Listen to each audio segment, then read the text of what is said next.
scientific rationalism, and he understood that these seemingly progressive ideas contained the seeds of unprecedented human destruction.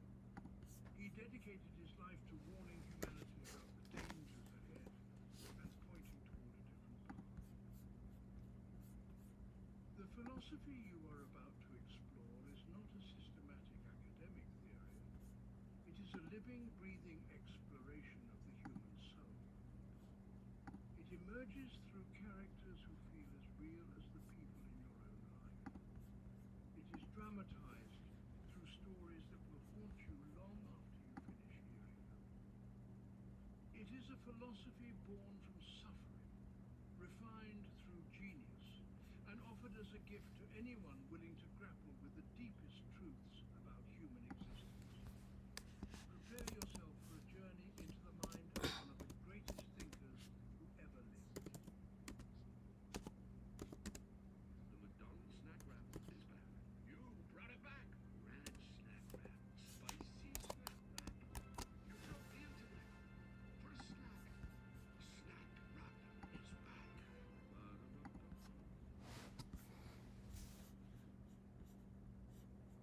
Part 1. The sacred foundation of human freedom. Freedom is not a political concept for Dostoevsky. It is not about voting rights or constitutional protections or economic systems. Freedom is the metaphysical foundation of human existence itself. It is what separates human beings from animals, machines, and even angels. It is the most precious and most terrible gift that humans possess, and it is the source of both our greatest glory and our deepest misery. To understand Dostoevsky's philosophy of freedom, you must first understand what he means by the word. When most people think of freedom, they imagine the ability to do whatever they want without interference. They think of freedom from external constraints. But Dostoevsky is talking about something much more fundamental and much more disturbing. He is talking about the freedom to choose between good and evil, the freedom to act against your own self-interest, the freedom to destroy yourself and others for no rational reason whatsoever, the freedom to say no to God, to happiness, to love, to life itself. This freedom is not optional for human beings. We cannot give it up even if we want to. Even when we try to surrender our freedom to authority figures, political systems, or religious institutions, we are still making a free choice to surrender. Even when we claim that our actions are determined by genetics, social conditioning, or unconscious drives, we are still freely choosing to accept that deterministic explanation. Freedom haunts every human moment. It lurks behind every decision, no matter how small or seemingly automatic. We are condemned to be free, and this condemnation is the source of human anxiety, guilt, and existential terror. Why would anyone want such a terrible burden? Why would a loving God curse human beings with such a frightening responsibility? Because without freedom, goodness would be meaningless. A robot programmed to help people is not morally praiseworthy. An animal acting on instinct to protect its young is not exhibiting virtue. Only a being who could choose evil but freely chooses good deserves moral credit. Only a being who could reject love but freely chooses to love is capable of genuine love. Only a being who could despair but freely chooses hope is exhibiting real courage. But here is where Dostoevsky becomes truly radical. Most human beings, he argues, cannot handle this level of freedom. It is too terrifying, too burdensome, too overwhelming. Most people, when faced with genuine freedom, will do anything to escape it. They will surrender their autonomy to political leaders who promise to take care of them. They will adopt rigid ideologies that tell them exactly what to think and feel. They will lose themselves in addictions, distractions, and mindless pleasures. They will do anything to avoid the terrible responsibility of having This creates a fundamental tragedy in human existence. The very thing that makes us human is the thing that most of us desperately want to escape. We want to be free, but we do not want the responsibility that comes with freedom. We want to make choices, but we do not want to face the consequences of our choices. We want to be good, but we do not want to struggle with the temptation to be evil. We want love, but we do not want to risk the vulnerability that genuine love requires. Dostoevsky illustrates this tragedy through the underground man, one of the most important characters in all of literature. The underground man is a former government clerk who has withdrawn from society and spends his time writing bitter notes about the nature of human existence. He is highly intelligent, deeply self-aware, and completely miserable. He understands exactly what he should do to improve his life, but he refuses to do it. He sabotages his own happiness, destroys his relationships, and wallows in his own suffering. Why does he do this? Because it is the only way he can assert his freedom. By choosing to be miserable, he proves that he is not a machine programmed for happiness. The underground man would rather suffer as a free being than be happy as a slave. This is the essence of human perversity that Dostoevsky discovered. We will choose suffering over happiness if suffering is the only way to prove our autonomy. We will act against our own interests simply to demonstrate that we are not predictable. We will embrace irrationality as a form of rebellion against any system that tries to reduce us to logical formulas.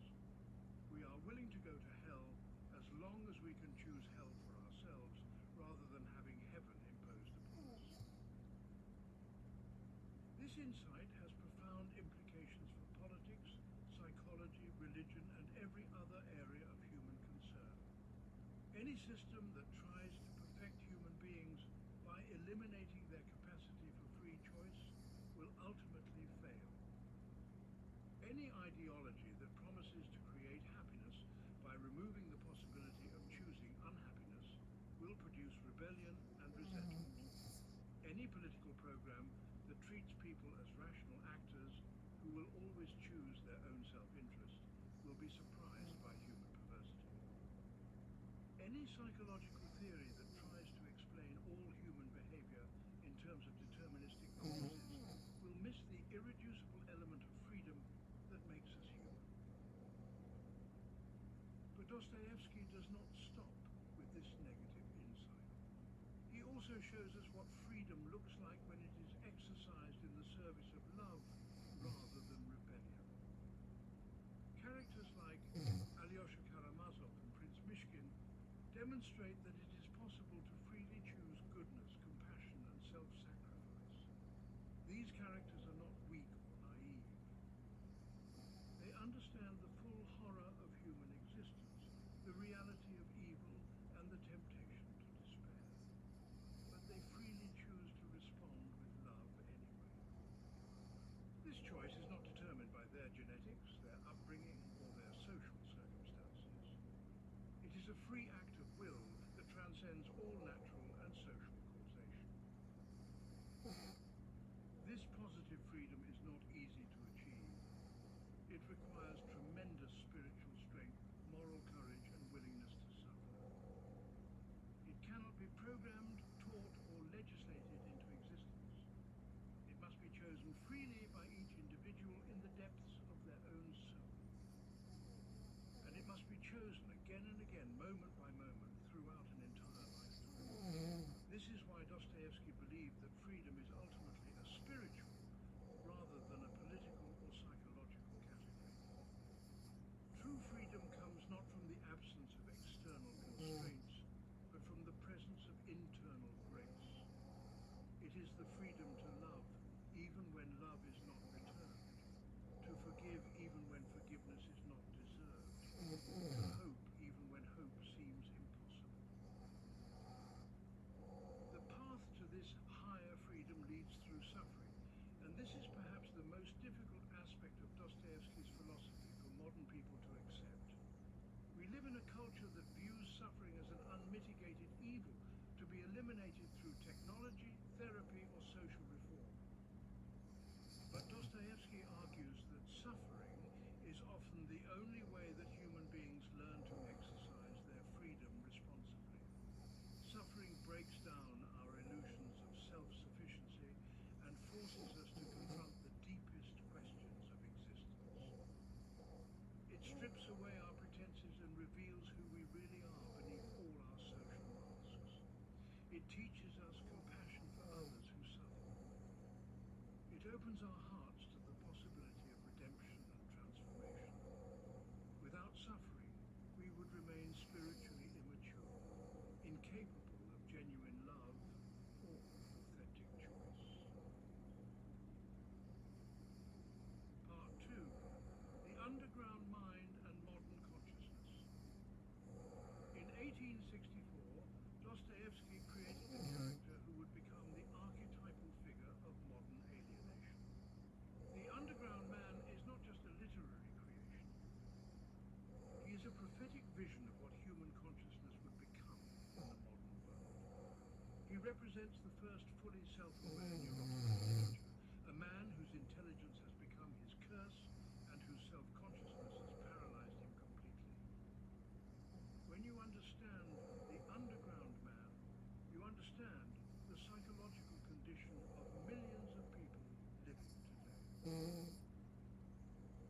The underground man begins his confession with words that have echoed through philosophy and psychology for over a century now. He declares himself to be a sick man, a spiteful man, an unattractive man. But these are not mere insults he is hurling at himself. They are precise diagnoses of a new form of human consciousness that was emerging in the modern world. He is sick with excessive self-awareness. He is spiteful because his intelligence has revealed the futility of human existence. He's unattractive because his hyperactive mind is incapable of natural, spontaneous human connection. The underground man's fundamental problem is that he thinks too much.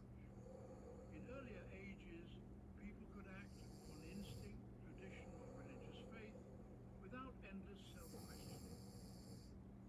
But the underground man has been exposed to modern education, scientific thinking, and philosophical skepticism. He cannot accept anything on faith. He cannot act on impulse without analyzing his motives. He cannot make any decision without seeing all the possible objections to that decision.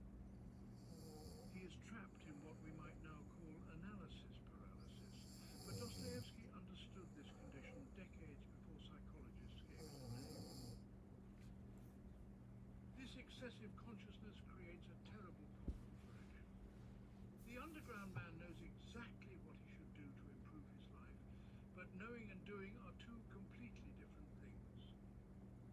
He should exercise, but he analyzes his motives for exercise until the impulse dies. He should socialize, but he anticipates every possible social embarrassment until he talks himself out of leaving his apartment. He should work on meaningful projects, but he questions the ultimate value of all human endeavors until he becomes paralyzed by nihilistic doubt. Intelligence, which should be humanity's greatest gift, has become his greatest curse. But the underground man's problems go deeper than mere overthinking. He has also lost the ability to feel genuine emotions. Everything he experiences is filtered through multiple layers of self-consciousness until the original feeling is completely distorted. When he feels angry, he immediately begins analyzing his anger, questioning its legitimacy, anticipating how others will judge it, and wondering about its deeper psychological causes. By the time he finishes this analysis, the anger has transformed into something completely different, usually self-hatred or bitter resentment. He cannot experience any emotion purely because his mind immediately begins dissecting and critiquing every feeling. This creates a fundamental alienation from his own inner life. The underground man feels like a stranger to himself. He watches his own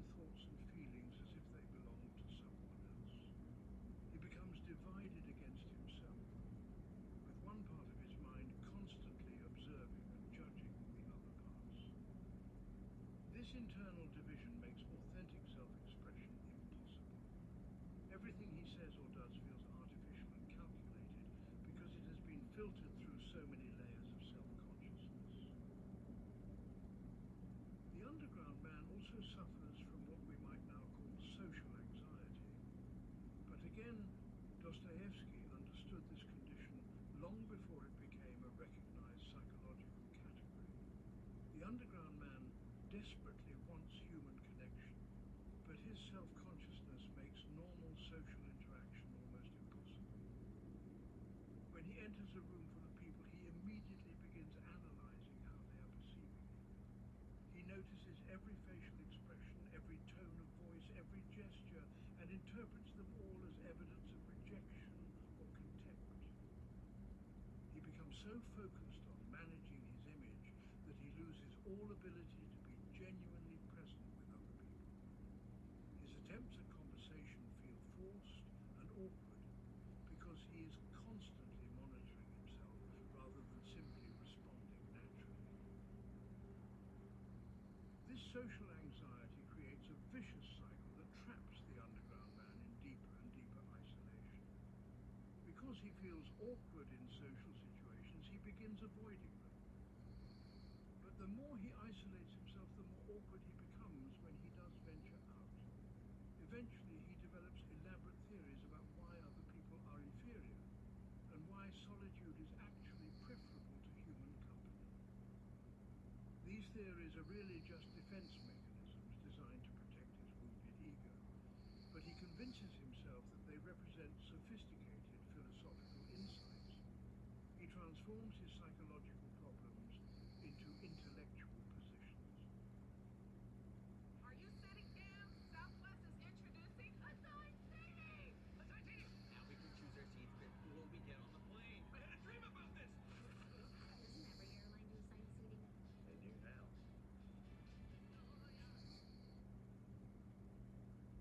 The underground man also exhibits what psychologists would later call cognitive dissonance. He holds contradictory beliefs and desires simultaneously, and the tension between them drives him to increasingly irrational behavior.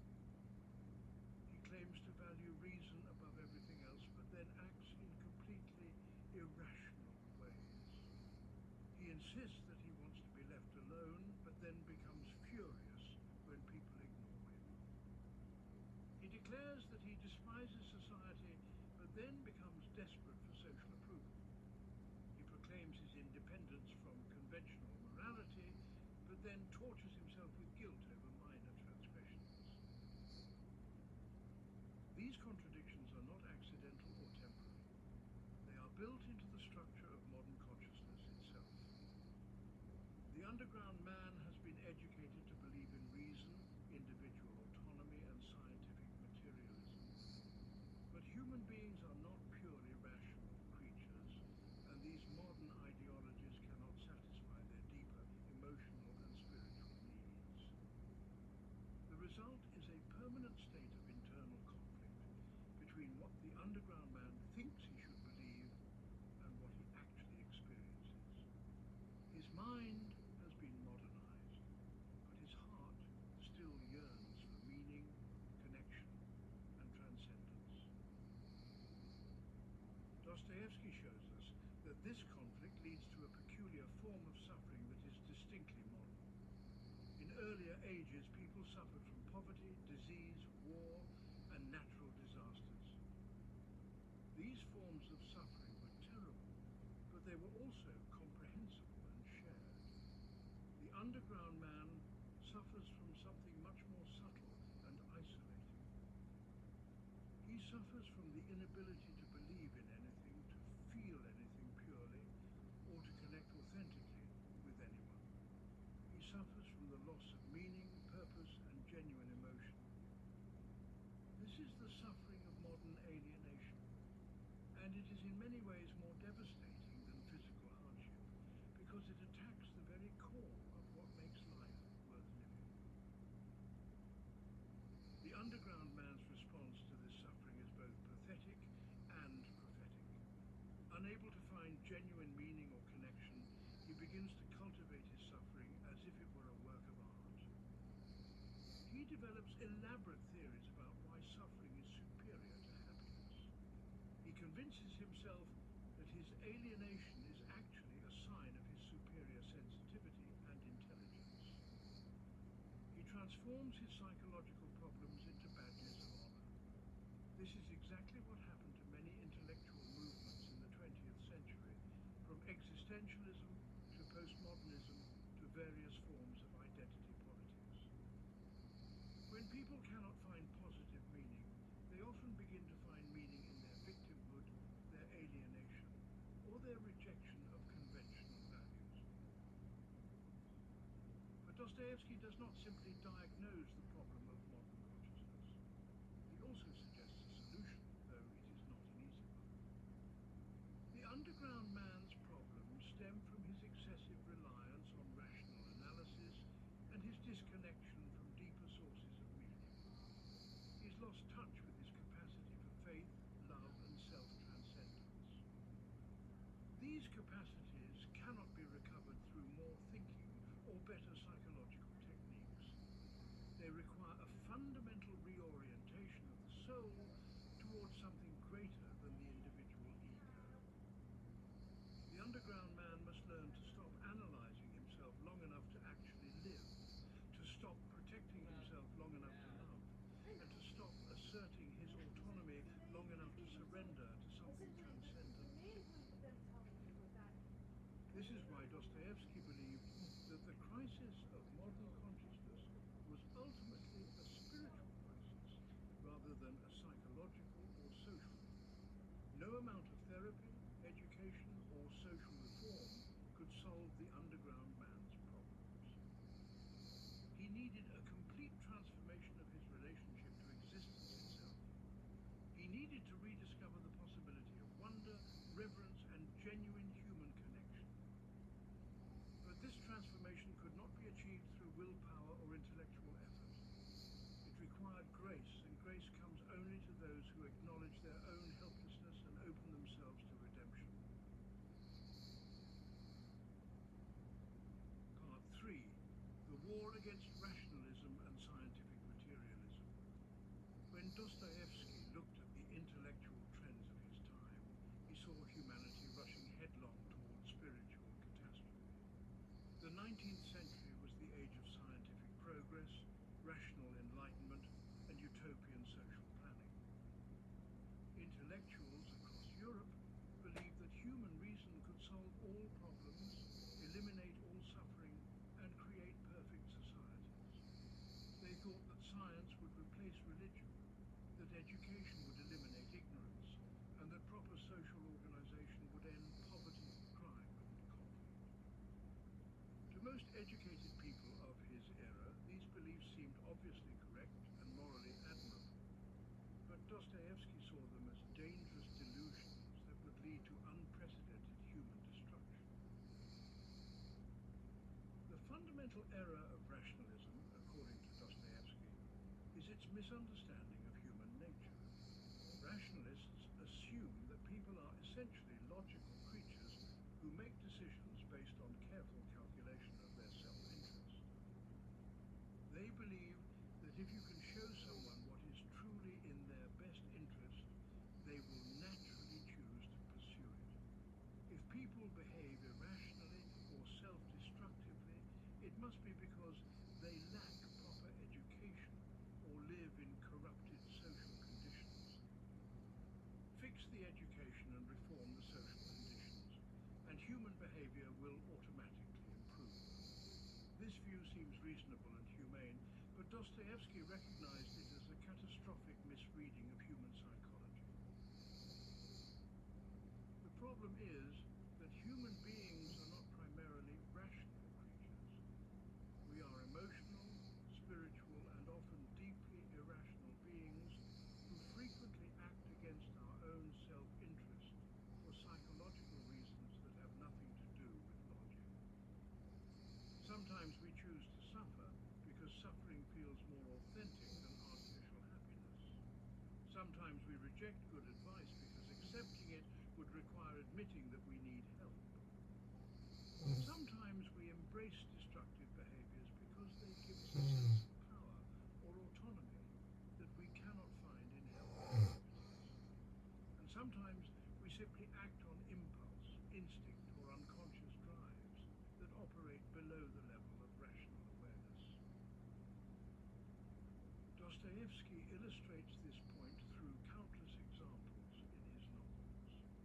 Raskolnikov in Crime and Punishment commits murder, not because it serves his rational self-interest, but because he wants to prove that he is extraordinary enough to transcend moral law. The underground man sabotages his own happiness, not because he lacks knowledge of what would make him happy, but because choosing misery is the only way he can assert his freedom. Ivan Karamazov develops elaborate philosophical arguments against God, not because the evidence clearly supports atheism, but because he cannot bear the emotional burden of believing in a God who permits innocent suffering. In each case, the character's behavior is driven by deep psychological needs that have nothing to do with rational calculation. This insight has devastating implications for all utopian political schemes. If people do not behave rationally, then rational social planning cannot create perfect societies. If human behavior is driven by unconscious psychological forces, then conscious education and reform cannot eliminate antisocial behavior. If people sometimes choose suffering over happiness for existential reasons, then no amount of material improvement can guarantee human contentment. Rationalist reformers are trying to solve human problems with tools that are fundamentally inadequate to the task. They are like doctors trying to cure mental illness with surgery, or engineers trying to fix human relationships with mathematics. But Dostoevsky's critique goes deeper than simply pointing out the limitations of rational planning. He argues that excessive reliance on reason actually makes human problems worse rather than better. When people try to live purely rational lives, they cut themselves off from their own emotional and spiritual depths. They become like the underground man, trapped in their own heads, unable to feel genuine emotions or make authentic connections with other people. They lose touch with the sources of meaning, beauty, and transcendence that make life worth living. Rationalism does not solve the human condition, it impoverishes it. Scientific materialism creates even more serious problems. When people begin to view themselves as nothing more than complex machines governed by physical and chemical laws, they lose their sense of human dignity and moral responsibility.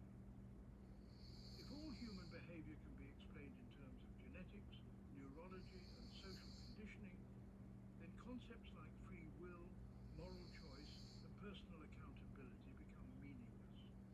Why should anyone feel guilty about their actions if those actions were determined by forces beyond their control? Why should anyone strive for moral improvement if morality is just a social construction with no objective reality? Why should anyone sacrifice their immediate desires for higher principles if there are no higher principles, only competing biological drives and social pressures? Dostoevsky saw that scientific materialism would ultimately lead to nihilism, the belief that nothing has any ultimate meaning or value. If human beings are just accidental products of blind evolutionary forces, then our lives have no inherent purpose or significance. If consciousness is just an epiphenomenon of brain chemistry, then our deepest thoughts and feelings are nothing more than chemical reactions. If moral values are just social constructions that evolve to promote group survival, then they have no binding authority over individual behavior. The logical conclusion of scientific materialism is that existence is fundamentally absurd and that all human striving is ultimately meaningless. This realization drives sensitive people to despair and less sensitive people to ruthless pursuit of power and pleasure. political implications of this worldview are terrifying. If there are no objective moral truths, then might makes right. If human beings have no inherent dignity, then they can be manipulated, exploited, and destroyed without moral qualms. If traditional values are just arbitrary social constructions, then they can be swept away and replaced with whatever ideology serves the interests of those in power. If reason is the only legitimate source of authority, then intellectuals have the right to impose their rational schemes on everyone else, regardless of what ordinary people want or believe. Dostoevsky recognized that this combination of nihilism and rationalism would eventually produce totalitarian movements that would treat human beings as raw material for social engineering projects. His novels are filled with characters who embody this dangerous combination of ideas. Raskolnikov believes that exceptional individuals have the right to transgress moral law for rational purposes. The characters in Demons are willing to commit murder and terrorism in service of their revolutionary ideologies. The Grand Inquisitor argues that the masses cannot handle freedom and must be controlled by an enlightened elite. In each case, rational arguments are used to justify irrational and immoral behavior.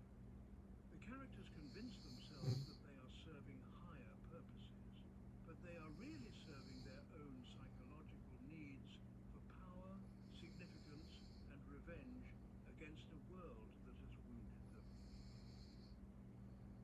Dostoevsky also understood that rationalism and materialism would fail to satisfy the deepest human needs. People need meaning, purpose, beauty, love, and transcendence. They need to feel that their lives matter in some ultimate sense. They need to believe that their moral choices have real significance. They need to experience wonder, reverence, and connection to something greater than themselves. Rationalism and materialism cannot provide these things because they explicitly deny their reality or importance. A worldview that reduces everything to matter in motion cannot account for consciousness, beauty, love, or moral obligation. It leaves people spiritually starved in the midst of material abundance. This spiritual starvation creates a terrible emptiness that people try to fill with various substitutes. Some become addicted to pleasure, excitement, or novel experiences. Others lose themselves in work, achievement, or the accumulation of wealth and status. Still others embrace political ideologies that promise to give their lives meaning through identification with grand historical movements. But none of these substitutes can truly satisfy the human need for transcendent meaning. They provide temporary distraction from the underlying emptiness, but they cannot heal the spiritual wound that rationalism and materialism have created. Dostoevsky's alternative to rationalism is not irrationalism or anti-intellectualism. He was himself a highly intellectual and well-educated man who engaged seriously with the philosophical and scientific ideas of his time. His critique of reason was based on reason itself, but he insisted that reason must be balanced by faith, emotion, and spiritual intuition. Human beings need all of their faculties working together in harmony. Reason without faith becomes cold and destructive. Faith without reason becomes fanatical and superstitious. But reason guided by faith and grounded in spiritual reality can serve human flourishing. This is why Dostoevsky placed such emphasis on the role of suffering in human development. Suffering breaks down our intellectual pride and forces us to confront realities that cannot be understood through reason alone. It opens us to the possibility of grace, redemption, and spiritual transformation. It teaches us humility and compassion. It connects us to the deeper mysteries of existence that rational analysis cannot penetrate. A person who has never suffered deeply will likely remain trapped in the illusion that life can be mastered through intelligence and willpower. But a person who has been broken by suffering and then healed by grace will understand that reality is far more complex and mysterious than any rational system can capture. Part 4. The Psychology of Evil and Human Darkness. One of Dostoevsky's most disturbing insights was his recognition that evil does not come primarily from ignorance, social conditions, or external circumstances. Evil comes from the human heart itself. This was a revolutionary and deeply unpopular idea in the 19th century, when most intellectuals believed that human nature was fundamentally good and that evil behavior resulted from corrupted social institutions. If you could eliminate poverty, improve education, and reform social structures, they argued, you could eliminate crime, violence, and moral corruption.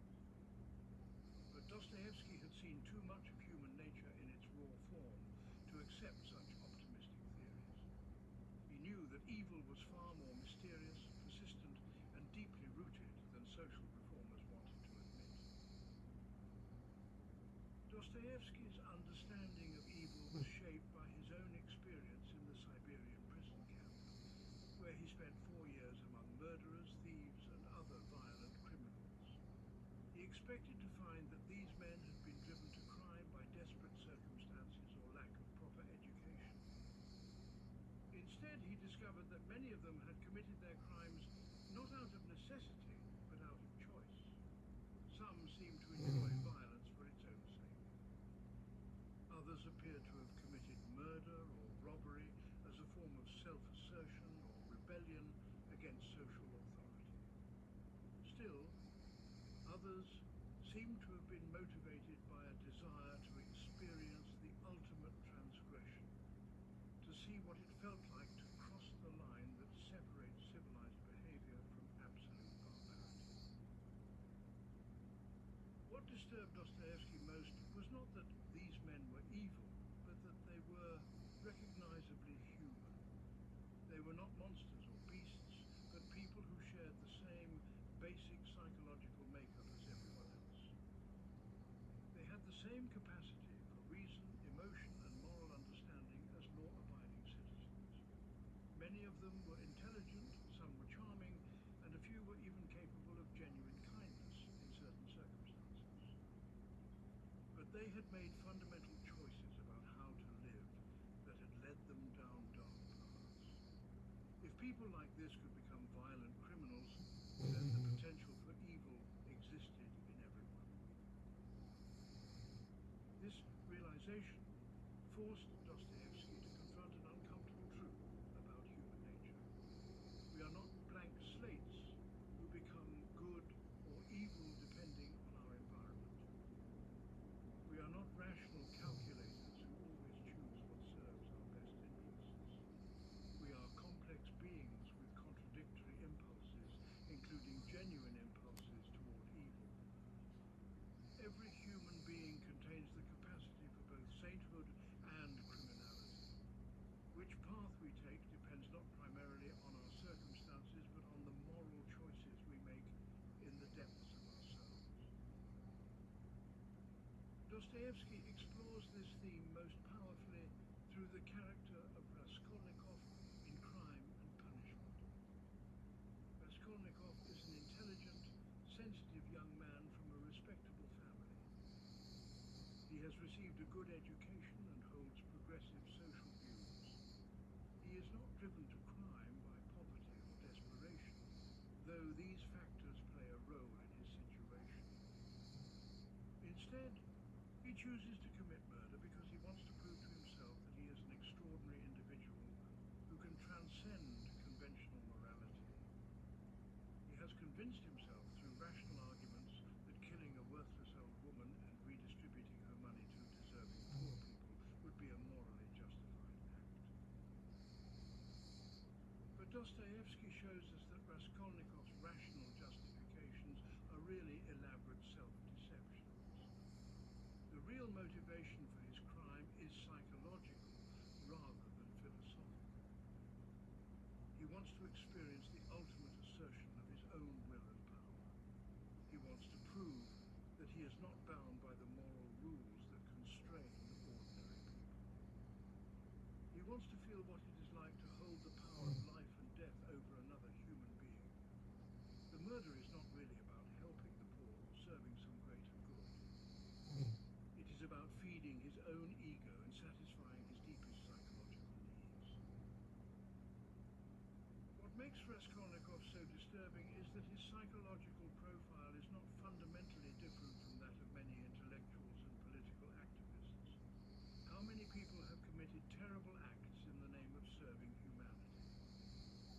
How many revolutionaries have justified murder and terrorism by claiming to serve the greater good?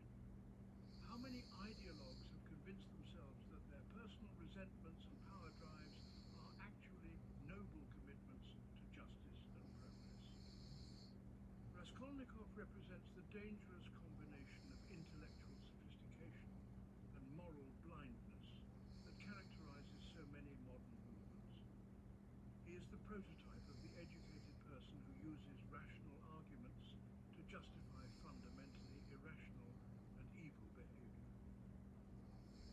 For those who want more out of every moment this summer, Mazda has more 2025 IIHS Top Safety Pin Plus awards than any other brand as of May 2025. What more could you ask for? Discover how Mazda has more to move you today. Visit iihs.org to learn more.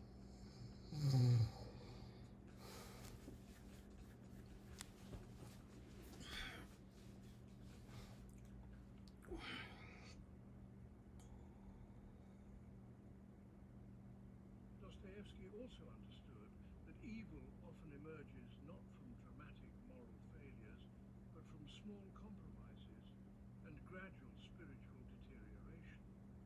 Most people do not wake up one morning and decide to become criminals or tyrants. Instead, they make a series of seemingly minor moral compromises that slowly erode their capacity for ethical judgment. They tell small lies that prepare them for bigger lies. They rationalize minor selfishness that prepares them for major selfishness. They ignore small injustices that prepare them to participate in larger injustices. Over time, these compromises create a pattern of moral numbness that makes serious evil possible. This process is illustrated brilliantly in The Brothers Karamazov through the character of Smerdyakov, who murders his father Fyodor. Smerdyakov is not born evil, but he grows up in an environment of moral corruption and cynicism. He observes the hypocrisy and selfishness of the adults around him, and he gradually learns to manipulate others for his own advantage. He develops a philosophy of nihilistic opportunism that justifies any action that serves his interests. By the time he commits murder, he has already lost any genuine capacity for moral feeling. The crime is simply the logical culmination of a lifelong process of spiritual deterioration. But Dostoevsky's most profound insight into the nature of evil concerns its relationship to freedom. Evil is not an unfortunate accident or a temporary aberration that can be eliminated through proper social engineering. Evil is an inevitable consequence of human freedom itself. If people are truly free to choose between good and evil, then some of them will choose evil. If people have the capacity for genuine love, then they also have the capacity for genuine hatred. If people can sacrifice themselves for others, then they can also sacrifice others for themselves. Freedom necessarily includes the freedom to choose wrongly, and this means that evil can never be completely eliminated from human existence. This does not mean that we should be passive in the face of evil, or that we should not work to reduce suffering and injustice, but it does mean that we should not expect to create perfect societies or eliminate the possibility of moral failure. Any political system that promises to end evil through social reform is either naive or dishonest. Any psychological theory that reduces evil to mental illness or social dysfunction is missing something essential about human nature. Any religious or philosophical system that tries to explain away the reality of genuine moral choice is denying the fundamental truth about what it means to be human. Dostoevsky also recognized that the attempt to eliminate evil often creates worse evils. When people become convinced that they can perfect human nature through rational planning, they often become willing to use extreme measures against those who resist their plans. If crime is caused by social conditions rather than individual choice, then criminals are not responsible for their actions and do not deserve punishment. But those who perpetuate the social conditions that cause crime become the real villains who deserve whatever fate the reformers choose to impose on them. This logic leads inevitably to the persecution of anyone who stands in the way of social progress. The attempt to create a perfect society ends up producing societies that are far more evil than the traditional societies they replace.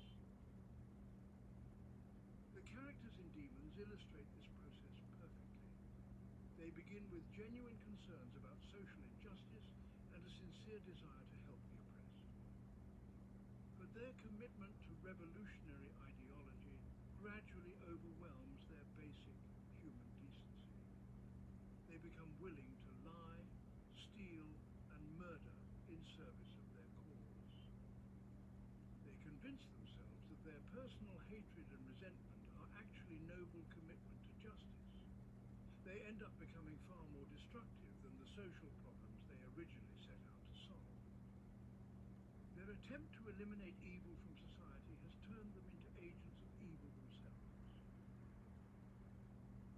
The only realistic response to the problem of evil, according to Dostoevsky, is spiritual rather than political or social. We cannot eliminate evil through better institutions or improved education. We can only combat evil through individual moral and spiritual transformation. Each person must confront the capacity for evil within their own heart and choose to struggle against it. This struggle never ends and never achieves final victory in this life, but it is the only way to maintain our humanity in the face of the darkness that surrounds and pervades us. And occasionally, through grace and genuine repentance, it can lead to real redemption and transformation. Part 5. The problem of innocent suffering and Ivan's rebellion. No philosophical problem tormented Dostoevsky more deeply than the existence of innocent suffering. How can a loving and all-powerful God permit children to be tortured, abused, and killed? How can we believe in divine justice when the world is filled with undeserved pain and seemingly random cruelty? These questions strike at the very heart of religious faith and moral understanding. Most religious thinkers try to answer them with theological explanations about free will, the greater good, or the mysterious ways of divine providence. But Dostoevsky was too honest and too deeply acquainted with suffering to accept easy answers. Instead, he presented the problem of innocent suffering in its starkest and most emotionally devastating form. The most powerful statement of this problem comes through the character of Ivan Karamazov in The Brothers Karamazov. Ivan is a brilliant intellectual who has studied philosophy, theology, and history.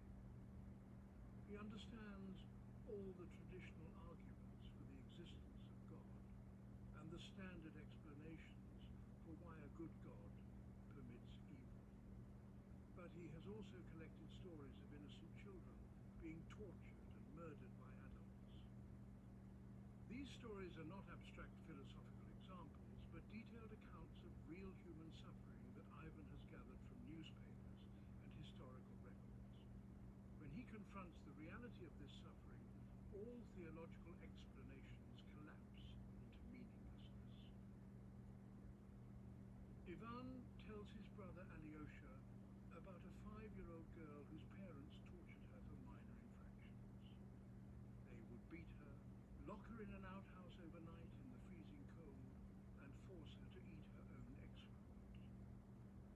The child would pray to God for protection, but no protection came. Eventually, her parents tortured her to death.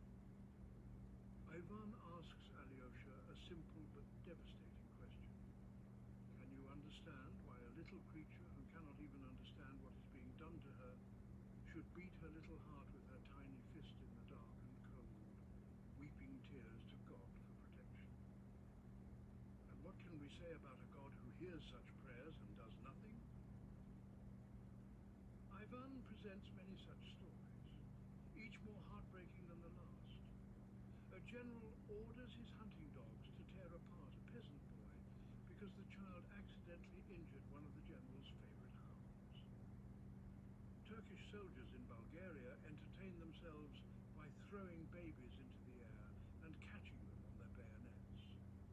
Parents across the world beat, starve, and sexually abuse their own children while the children cry out for help that never comes.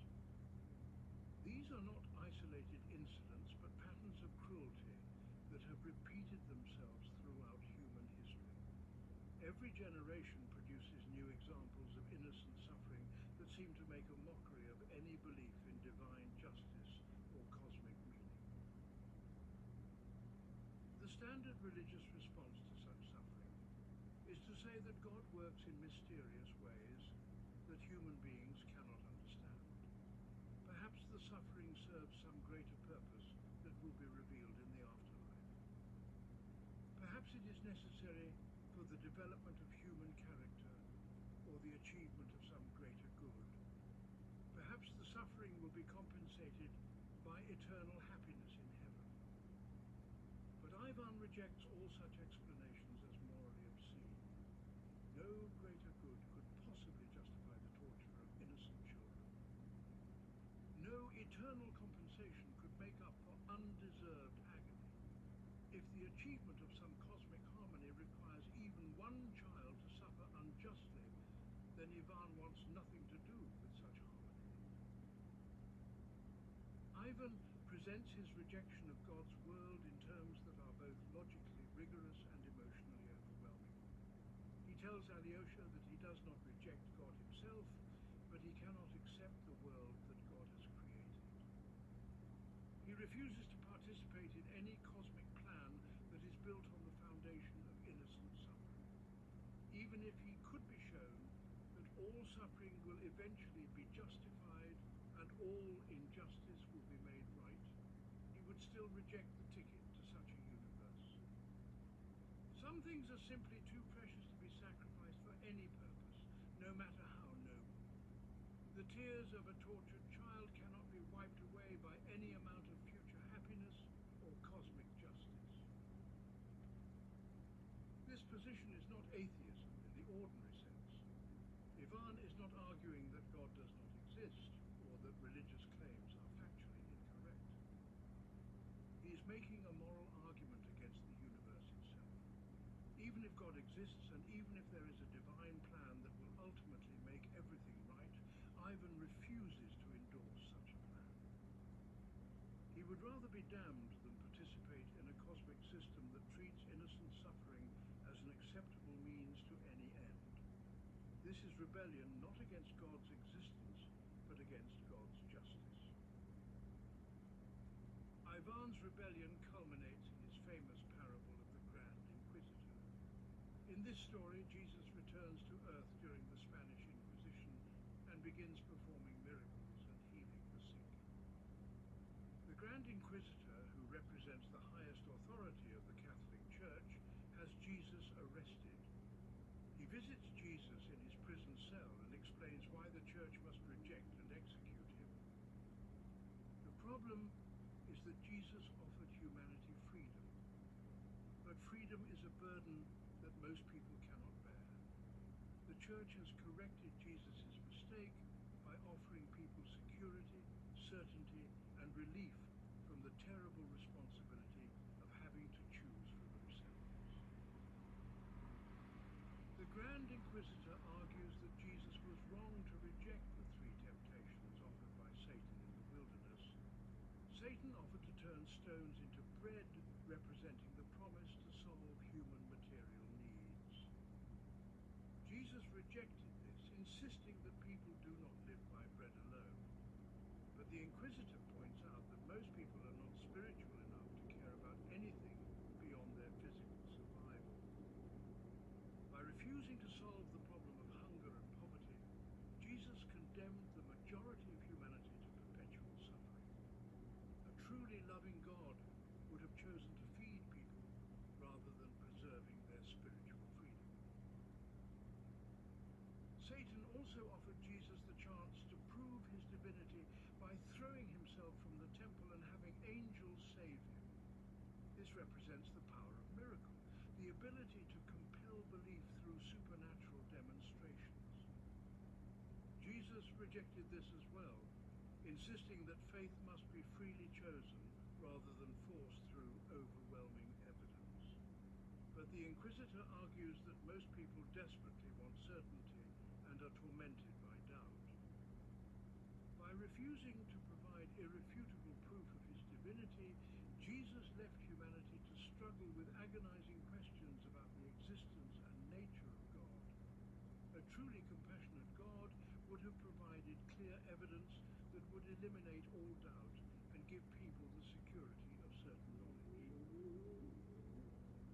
Finally, Satan offered Jesus dominion over all the kingdoms of the earth, representing the power to create perfect social and political institutions. Jesus rejected this as well, insisting that his kingdom was not of this world. But the Inquisitor argues that most people need strong leadership and clear social order to live decent lives.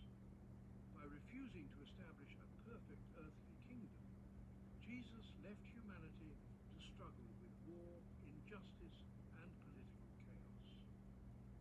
A truly wise God would have taken political power and used it to create conditions under which all people could live in peace and prosperity.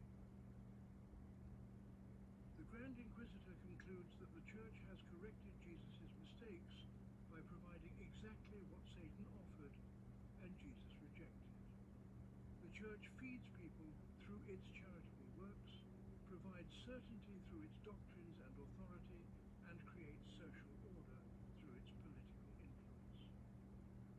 In doing so, it has made the vast majority of humanity much happier than they would have been under Jesus' original plan. Only a small number of spiritually exceptional individuals can handle the freedom that Jesus offered. For everyone else, freedom is a curse rather than a blessing. The Church has taken this burden upon itself and given people the security and happiness they actually want. This parable presents the problem of innocent suffering in its most sophisticated form. If God really loves humanity, why does he permit people to suffer when he has the power to prevent that suffering? The only possible answer seems to be that God values human freedom more than human happiness. But this means that God is willing to sacrifice the welfare of actual people for the sake of an abstract principle. Is this really love, or is it a form of cosmic cruelty dressed up in religious language? Ivan's rebellion forces us to confront the possibility that the universe itself is morally unacceptable. Dostoevsky does not provide easy answers to these devastating questions. He presents Ivan's arguments with complete intellectual honesty and emotional power. But he also shows us the human cost of Ivan's rebellion. Ivan's rejection of God's world leads him to a philosophy of nihilistic despair. If there is no cosmic justice, then there are no objective moral truths. If innocent suffering is meaningless, then all human striving is meaningless. If God does not care about human welfare, then perhaps nothing matters at all. Ivan's intellectual integrity leads him to conclusions that make life unbearable. The alternative to Ivan's rebellion is represented by his brother Alyosha, who accepts the mystery of innocent suffering without being able to explain Alyosha does not have better theological arguments than Ivan. He cannot provide satisfying explanations for why children suffer, but he chooses to trust in God's goodness despite the evidence that seems to contradict it. He responds to suffering not with intellectual analysis, but with practical love and compassion. He cannot solve the problem of evil, but he can work to reduce actual suffering in the lives of real people. His faith is not based on rational arguments, but on his direct experience of grace and redemption. Dostoevsky suggests that the problem of innocent suffering cannot be solved through philosophical reasoning. It can only be lived through and responded to with love. This does not make the suffering any less real or any less tragic, but it offers a way of maintaining both intellectual honesty and spiritual hope in the face of life's deepest mysteries. Part 6. The Grand Inquisitor and the Choice Between Freedom and Security. The Grand Inquisitor chapter. From the Brothers. Karamazov is perhaps the most powerful political parable ever written. In just a few pages, Dostoevsky managed to predict the rise of totalitarian movements, explain the psychological appeal of authoritarianism, and expose the fundamental tension between human freedom and human happiness. The parable takes the form of a story within a story, told by Ivan Karamazov to his brother Alyosha as part of his rebellion against God's world. But the implications of this story extend far beyond theology into the deepest questions of political philosophy and human nature. The setting is 16th century Spain during the height of the Inquisition. Jesus Christ has returned to earth and is walking through the streets of Seville, quietly performing miracles and comforting the suffering. The people recognize him immediately and begin to gather around him in wonder and hope. But the Grand Inquisitor, who represents the highest authority of the Catholic Church, observes this scene with alarm. He orders his guards to arrest Jesus and throw him into prison. That night, the Inquisitor visits Jesus in his cell and delivers a long monologue explaining why the Church must reject and execute him. The Inquisitor's argument is both chilling and logically compelling. He acknowledges that Jesus is indeed who he claims to be, and that his original teachings were authentic. But he argues that Jesus made a fundamental error in his understanding of human nature. Jesus offered humanity freedom, but freedom is a burden that most people cannot bear. The vast majority of human beings are weak, ignorant, and spiritually immature. They do not want the responsibility of making their own moral and spiritual choices. They want to be told what to believe, how to behave, and what their lives mean. They want security, certainty, and relief from the agonizing burden of having to think and choose for themselves. The Church, according to the Inquisitor, has corrected Jesus' mistake by giving people exactly what they actually want, rather than what Jesus thought they should want. Instead of demanding that people exercise their freedom to choose between good and evil, the Church has made the choice for them. Instead of requiring that people develop their own relationship with God through struggle and doubt, the Church has provided authoritative answers to all spiritual questions. Instead of leaving people to wrestle with moral ambiguity and uncertainty, the Church has given them clear rules that eliminate the need for difficult decisions. The result is a humanity that is much happier, more peaceful, and more unified than it would have been under Jesus' original plan. The Inquisitor supports his argument by reinterpreting the three temptations that Satan offered to Jesus in the wilderness.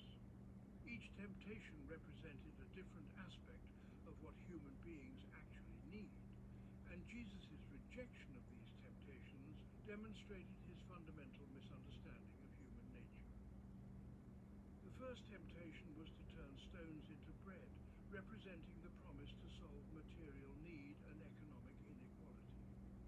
Jesus rejected this, saying that people do not live by bread alone. But the inquisitor points out that most people are primarily concerned with their physical survival and comfort. They cannot focus on spiritual matters when they are hungry, homeless, or economically insecure. By refusing to solve the problem of material want, Jesus condemned the majority of humanity to lives dominated by anxiety about their basic needs. The second temptation was to throw himself from the temple and have angels save him, demonstrating his divine nature through an undeniable miracle. This represented the power to compel belief through overwhelming evidence. Jesus rejected this as well, insisting that faith must be freely chosen, rather than forced through supernatural demonstration. But the inquisitor argues that most people are tormented by doubt and desperately want certainty. They cannot handle the ambiguity and uncertainty that comes with freely chosen faith. They need clear, undeniable evidence that will eliminate their doubts and give them the security of certain knowledge. By refusing to provide such evidence, Jesus left humanity to struggle with agonizing questions about the existence and nature of God. The third temptation was the offer of dominion over all the kingdoms of the earth, representing the power to create perfect political and social institutions. Jesus rejected this as well, insisting that his kingdom was not of this world. But the inquisitor argues that most people need strong leadership and clear social organization to live decent lives. They cannot handle the chaos and conflict that comes with political freedom. They need authoritarian institutions that will make decisions for them and protect them from the consequences of their own poor judgment. By refusing to establish a perfect earthly kingdom, Jesus left humanity to struggle with war, injustice, and social disorder. The Grand Inquisitor concludes that Satan understood human nature better than Jesus did. Satan offered exactly what most people actually want and need. Bread represents economic security and material comfort. Miracle represents certainty and the elimination of doubt. Authority represents strong leadership and relief from the burden of self-governance. The Church has embraced all three of these gifts and used them to create a system that makes the vast majority of humanity much happier than they would have been under Jesus' original plan. The Inquisitor claims that this system is actually more loving and compassionate than what Jesus offered. Jesus' plan would have worked well for the small minority of human beings who are spiritually strong enough to handle freedom, uncertainty, and moral responsibility. But it would have been a disaster for everyone else. The Church has taken pity on the weak masses and given them what they actually need, rather than what they theoretically should want. This required the Church to sacrifice its own spiritual purity and take upon itself the burden of making difficult decisions for others. The Church leaders know that they will be damned for corrupting Jesus' original message, but they are willing to bear this cost out of love for humanity. This argument is terrifying because it contains enough truth to be plausible. How many people really want the responsibility of making their own moral and spiritual choices? How many people would rather have economic security than economic freedom? How many people would rather have certainty than truth if the two conflict? How many people would rather have strong leaders making decisions for them than have to participate in the messy and difficult process of democratic governance? The Inquisitor's vision of humanity is cynical, but it is not obviously false. Dostoevsky wrote this parable decades before the rise of fascism and communism, but it perfectly describes the appeal of totalitarian movements. Both fascist and communist regimes offered their populations exactly what the Grand Inquisitor promised. They promised to solve economic problems through centralized planning and state control. promised certainty through official ideology that would answer all questions and eliminate doubt. They promised strong leadership that would make all important decisions and relieve ordinary people of political responsibility. And millions of people embraced these systems precisely because they offered relief from the burden of freedom. The parable also explains why democratic societies are always fragile, and why freedom is always in danger of being lost. Democracy requires citizens to educate themselves about complex issues, make difficult choices, and accept responsibility for the consequences of their decisions. This is hard work that many people would rather avoid. It is much easier to let someone else make the decisions and then blame them when things go wrong. It is much more comfortable to have clear ideological answers than to wrestle with ambiguous questions that have no easy solutions. The appeal of authoritarianism is not primarily economic or political, but psychological. It offers relief from the existential burden of being free. But Dostoevsky does not end the parable with the inquisitor's monologue. After listening silently to the entire argument, Jesus responds not with words, but with a simple action. He approaches the old inquisitor and gently kisses him on his aged lips. This kiss contains no argument, no refutation, no explanation. It is simply an expression of love for a human being who has lost his way. The inquisitor is deeply moved by this gesture, but he does not change his mind. He releases Jesus and tells him never to return. Jesus leaves in silence, and the inquisitor continues with his work of managing humanity for its own good. This ending suggests that the choice between freedom and security cannot be resolved through rational argument. Both positions have compelling logic behind them. The choice ultimately comes down to a fundamental decision about what human beings are and what they are capable of becoming. Jesus represents faith in human potential and the belief that freedom is worth the cost it requires. The inquisitor represents compassionate realism about human limitations and the belief that most people need protection from their own freedom. Each position contains both truth and error, and the tension between them can never be completely resolved. What Dostoevsky shows us is that this choice is always before us, both individually and collectively.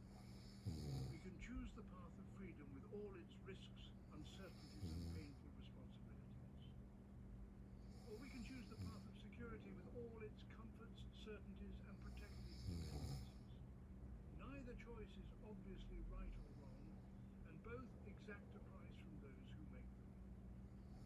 But the choice itself cannot be avoided, and the consequences of our choice will shape not only our own lives, but the lives of future generations. Part 7. Russian Orthodox Christianity versus Western religion. For Dostoevsky, the conflict between different forms of Christianity was not merely a theological dispute, but a battle for the soul of humanity itself. He believed that Western Christianity, both Catholic and Protestant, had fundamentally betrayed the original message of Christ. In pursuing worldly power, intellectual respectability, and social influence, Western churches had lost touch with the spiritual essence of Christian faith. Only Russian orthodoxy, he argued, had preserved the authentic Christian spirit of humility, suffering, and mystical union with God. This was not mere nationalist prejudice, but a carefully developed philosophical and theological position that shaped his entire worldview. Dostoevsky's critique of Roman Catholicism was particularly harsh and uncompromising. He saw the Catholic Church as the direct descendant of the Roman Empire, more concerned with political power than spiritual truth. The Church had corrupted Christ's message by trying to create an earthly kingdom rather than focusing on the kingdom of heaven. It had replaced replaced the spiritual authority of love and humility with the temporal authority of law and coercion. It had substituted rational theology for mystical experience and bureaucratic organization for authentic spiritual community. In Dostoevsky's view, Catholicism represented everything that Christ had rejected during his 3 temptations in the wilderness. The Grand Inquisitor was Dostoevsky's symbolic representation of Catholic Christianity. The Inquisitor genuinely believes that he is serving humanity by taking away the terrible burden of spiritual freedom. He has convinced himself that most people are too weak and ignorant to handle the responsibility of making their own religious choices. Therefore, the Church must make these choices for them, providing clear doctrines, absolute authority, and relief from spiritual uncertainty. This is presented as an act of compassion, but Dostoevsky saw it as a fundamental betrayal of Christ's message. By removing freedom, the Church had also removed the possibility of genuine faith, love, and spiritual growth. Dostoevsky argued that this corruption of Christianity was not accidental, but inevitable, given Catholic theology and institutional structure. The Catholic emphasis on papal authority and church tradition had replaced the direct personal relationship between the individual believer and God. The development of sophisticated theological systems had replaced simple faith with intellectual complexity. The accumulation of worldly wealth and political power had corrupted the Church's spiritual mission. The result was a form of Christianity that was Christian in name only, having lost the essential spirit that made Christianity revolutionary and transformative. Protestantism, in Dostoevsky's view, was even worse than Catholicism because it carried the logic of Western Christianity to its ultimate conclusion. By rejecting papal authority and church tradition, Protestants had opened the door to complete individualism and relativism. If every believer could interpret Scripture for themselves, then there was no objective religious truth at all. If salvation came through faith alone, rather than through participation in a spiritual community, then religion became a purely private matter with no social or cultural significance. Protestantism had inadvertently prepared the way for secularization by making religion optional and subjective. It was a transitional phase between traditional Christianity and complete atheism. Dostoevsky saw socialism as the logical culmination of both Catholic and Protestant errors. Socialism promised to create the perfect earthly society that Catholicism had sought through church authority and political power. It offered the individual liberation that Protestantism had promised through rejection of external authority. But it achieved both goals by eliminating God entirely and putting human reason and human will in God's place. Socialism was the final form of the Western Christian heresy, the attempt to create heaven on earth through human effort rather than divine grace. It retained the Christian concern for justice and equality while rejecting the Christian understanding of human nature and divine providence. Against all these Western deviations, Dostoevsky held up Russian orthodoxy as the true embodiment of Christian faith.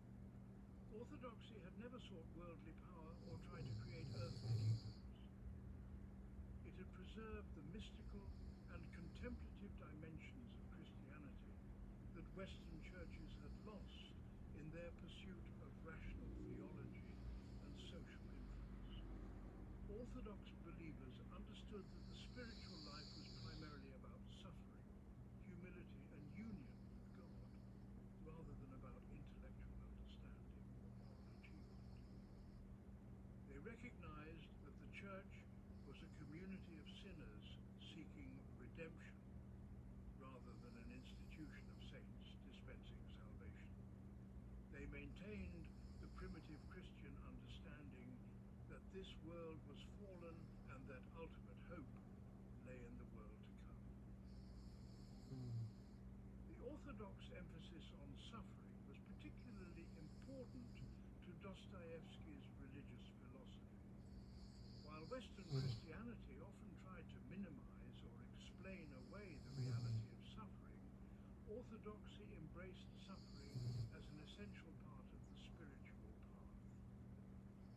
Through suffering, believers learned compassion for others who suffer. Through suffering, they were purified of pride, selfishness, and illusion. Through suffering, they participated in Christ's own passion and came to understand the mystery of redemption. Suffering was not an unfortunate accident to be eliminated, but a sacred opportunity for spiritual growth and transformation. This understanding of suffering was connected to the orthodox concept of kenosis, the self-emptying love that Christ demonstrated in his incarnation and crucifixion. True Christian love required the complete surrender of self-will and the willingness to sacrifice everything for the good of others. This was not mere altruism or humanitarian concern, but a mystical participation in God's own love for creation. Such love could not be achieved through moral effort or intellectual understanding, but only through grace received in the context of genuine spiritual community. It required the kind of humility and self-surrender that Western individualism made almost impossible to achieve. Dostoevsky illustrated these orthodox principles through characters like Alyosha Karamazov, Prince Mishkin, and Father Zosim. These characters embody the orthodox ideal of holy simplicity, combining deep spiritual wisdom with childlike innocence. They do not rely on theological arguments or moral reasoning to guide their actions. Instead, they respond to each situation with spontaneous love and compassion, trusting that God will work through their simple faithfulness. They are willing to suffer for others and to forgive even the most terrible wrongs. They see Christ in every human being, no matter how degraded or sinful that person might appear. But Dostoevsky did not present these orthodox ideals in a naive or sentimental way. Characters like Prince Mishkin often appear foolish or ineffective by worldly standards.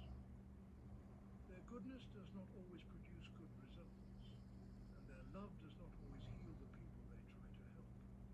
Sometimes their very innocence becomes a source of suffering for themselves and others. Dostoevsky understood that Orthodox Christianity offered no guarantee of worldly success or even personal happiness. What it offered was the possibility of spiritual authenticity and ultimate meaning in the face of a world that often seemed meaningless and absurd. The political implications of this religious vision were profound and disturbing to Western leaders. If Russian Orthodoxy represented true Christianity, then Russia had a messianic mission to save the world from Western materialism and spiritual corruption.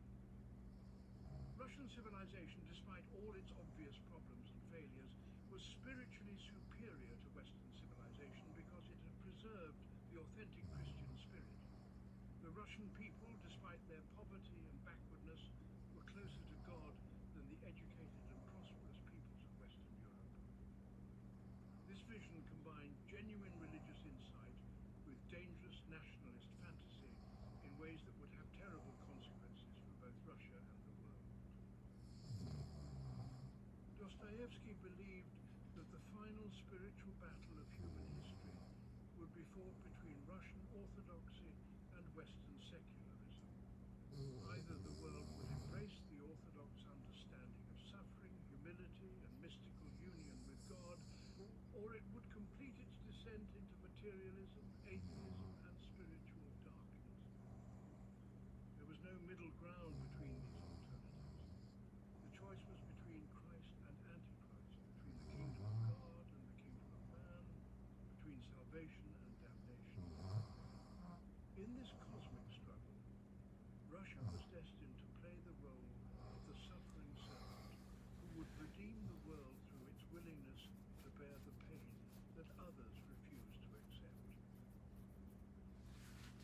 This religious nationalism was both the strength and the weakness of Dostoevsky's spiritual vision. It gave him profound insights into the spiritual emptiness of modern secular culture and the psychological appeal of various forms of religious and political fanaticism. But it also led him to idealize Russian culture and Orthodox Christianity in ways that ignored their obvious limitations and failures. The Russia that Dostoevsky loved was more a spiritual symbol than a historical reality. The orthodoxy he championed was more an ideal than an actual institutional church. His religious philosophy was powerful and moving, but it was also dangerous when translated into political action. Part 8. Love as the ultimate reality and redemptive force. At the deepest level of Dostoevsky's philosophy lies a simple but revolutionary claim. Love is not merely one human emotion among others, not merely a psychological drive or social bond. Love is the fundamental force that holds the universe together, the ultimate reality behind all appearances, the final answer to every philosophical question. This is not the sentimental love celebrated in popular culture, nor the rational benevolence advocated by moral philosophers. It is a cosmic principle that manifests itself most clearly in suffering, sacrifice, and the willingness to bear the pain of others. For Dostoevsky, love in this ultimate sense is identical with God, and the capacity for such love is what makes human beings capable of redemption. This understanding of love emerged from Dostoevsky's own experience of suffering and spiritual transformation. During his years in the Siberian prison camp, he witnessed the worst aspects of human nature, but also moments of unexpected compassion and self-sacrifice. He saw hardened criminals risk their lives to help fellow prisoners. He observed acts of kindness that had no rational explanation or practical benefit.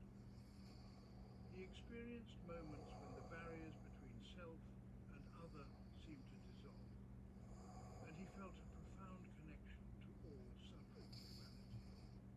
These experiences convinced him that beneath the surface of human cruelty and selfishness lay a deeper reality of universal love that could transform even the most degraded souls. But Dostoevsky's concept of love was paradoxical and often difficult to understand. True love, he believed, could only emerge through the complete acceptance of suffering. Those who tried to avoid pain, either for themselves or others, could never develop the spiritual depth necessary for genuine love. Those who sought happiness and pleasure as their primary goals would remain trapped in selfishness and superficiality. Only those who were willing to embrace suffering as a path to spiritual growth could transcend their ego boundaries and participate in the universal love that connected all beings. This meant that love often looked like its opposite, appearing as tragedy, loss, and heartbreak rather than joy and fulfillment. Dostoevsky illustrated this paradox through characters who embodied different aspects of love and its absence. Prince Mishkin in The Idiot represents pure, innocent love that seeks nothing for itself and gives everything to others. But Mishkin's love is tragic because it cannot protect him or those he loves from suffering.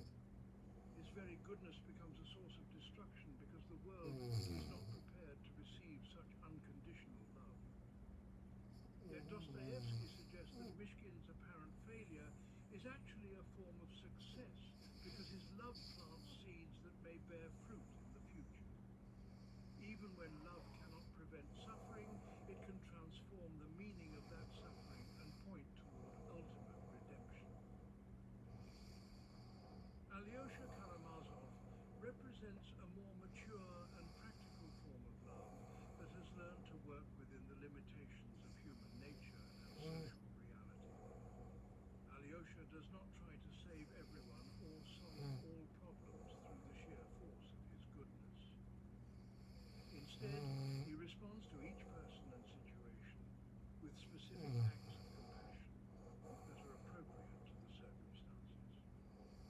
listens without judging, forgives without conditions, and helps without expecting gratitude or recognition.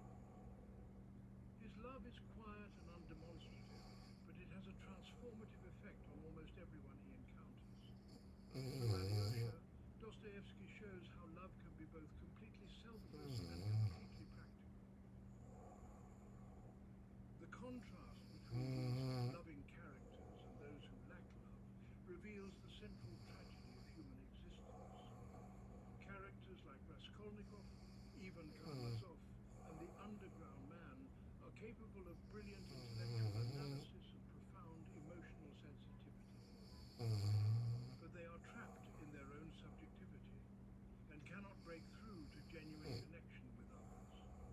Their intelligence becomes a prison that separates them from the spontaneous flow of life and love. They understand everything except the most important thing, which is how to love and be loved. Their tragedy is not that they are evil, but that they are isolated from the source of all meaning and joy. Dostoevsky believed that this isolation was the fundamental problem of modern civilization. Rationalism, individualism, and materialism had taught people to view themselves as separate atoms competing for scarce resources in an indifferent universe. This worldview made genuine love almost impossible because it was based on the assumption that self-interest and altruism were fundamentally opposed. People could cooperate when it served their mutual interests, but they could not love in the ultimate sense because they could not transcend their ego boundaries. The result was a civilization that was technologically advanced but spiritually impoverished, capable of great achievements but incapable of purpose or meaning. The alternative to this modern predicament was what Dostoevsky called sobornos, a Russian orthodox concept that refers to spiritual unity achieved through love. Sobornost is not mere cooperation or social solidarity, but a mystical participation in the divine love that connects all beings. When people experience sobornost, they discover that their deepest interests are not separate from the interests of others, but identical with them. They realize that the boundaries between self and other are illusions created by ego, and that true fulfillment comes through self-transcendence rather than self-deception. This realization cannot be achieved through intellectual effort or moral willpower, but only through grace received in the context of genuine spiritual community. Father Zosima in The Brothers. Karamazov embodies this ideal of sobornost and serves as Dostoevsky's most complete representation of how love transforms human consciousness. Zosima teaches that every human being is responsible for everyone else, and that all suffering is shared suffering. When one person sins, all humanity is diminished. When one person is redeemed, all humanity is lifted up. This interconnectedness is not a moral obligation imposed from outside, but a spiritual reality that becomes visible to those who have learned to love truly. Zosima can see Christ in every person, because he has transcended the ego boundaries that normally separate people from each other. But Dostoevsky was too honest and too experienced with human nature to present love as an easy solution to human problems. True love requires enormous sacrifice, and often leads to what appears to be failure and defeat. Those who love most deeply often suffer most intensely because they open themselves to the pain of others as well as their own pain. Love does not eliminate evil or prevent tragedy. It transforms the meaning of evil and tragedy by placing them in the context of ultimate redemption. This transformation is real and profound, but it often invisible to those who judge by worldly standards of success and failure. Dostoevsky also understood that love could be corrupted and perverted in various ways. Possessive love that tries to control and manipulate others is not love at all, but a form of disguised selfishness. Sentimental love that refuses to confront reality make difficult choices is actually a form of self-indulgence. Ideological love that claims to serve humanity while ignoring the needs of actual individual people is a form of dangerous fanaticism. True love requires wisdom, courage, and the willingness to accept responsibility for the consequences of one's actions. It is the most difficult and demanding of all human activities, which is why so few people ever achieve it fully. The ultimate test of love, according to Dostoevsky, is forgiveness. Anyone can love those who are kind, attractive, and deserving. But only those who have been transformed by grace can love their enemies, forgive those who have hurt them, and see the divine image in those who appear to be completely evil. This kind of forgiveness is not merely an ethical choice, but a spiritual recognition that all human beings share the same fundamental nature, despite their surface differences. Those who can forgive in this ultimate sense have moved beyond the ordinary categories of justice and injustice, anticipating the divine perspective that sees all beings as equally precious and equally in need of redemption. Dostoevsky believed that the capacity for such love and forgiveness was the ultimate mark of human dignity and the final answer to all philosophical questions about the meaning and purpose of existence. Those who achieved this level of spiritual development became channels through which divine love could enter the world and transform it. They could not eliminate suffering or solve all human problems, but they could change the spiritual atmosphere in which those problems existed. Their presence reminded others of possibilities they had forgotten and hopes they had abandoned. Through their example, the impossible became possible, and the kingdom of heaven became present even in the midst of earthly hell. Part 9. The Prophecy of Totalitarianism. Writing in the 1870s, decades before the rise of fascism and communism, Dostoevsky predicted with astonishing accuracy how totalitarian movements would operate and why they would appeal to millions of people. In his novel Demons, he created a prophetic vision of revolutionary terrorism that anticipated the tactics and psychology of 20th century political extremism. But his insight went deeper than mere political prediction. He understood the spiritual and psychological roots of totalitarianism and why modern civilization was inevitably moving toward unprecedented forms of tyranny. His warnings were ignored by most of his contemporaries, who viewed his political novels as hysterical overreactions to minor social problems. History proved that Dostoevsky was not hysterical.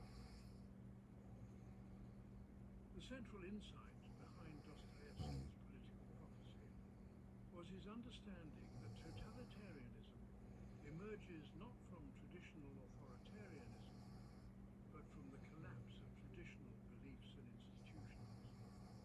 Traditional tyrants claimed authority based on divine right, inherited legitimacy, or military conquest. They ruled through fear and force, but they did not typically try to control every aspect of their subjects' lives or reshape human nature itself. Modern totalitarianism, by contrast, emerges from democratic and egalitarian movements that claim to represent the will of the people and the march of historical events.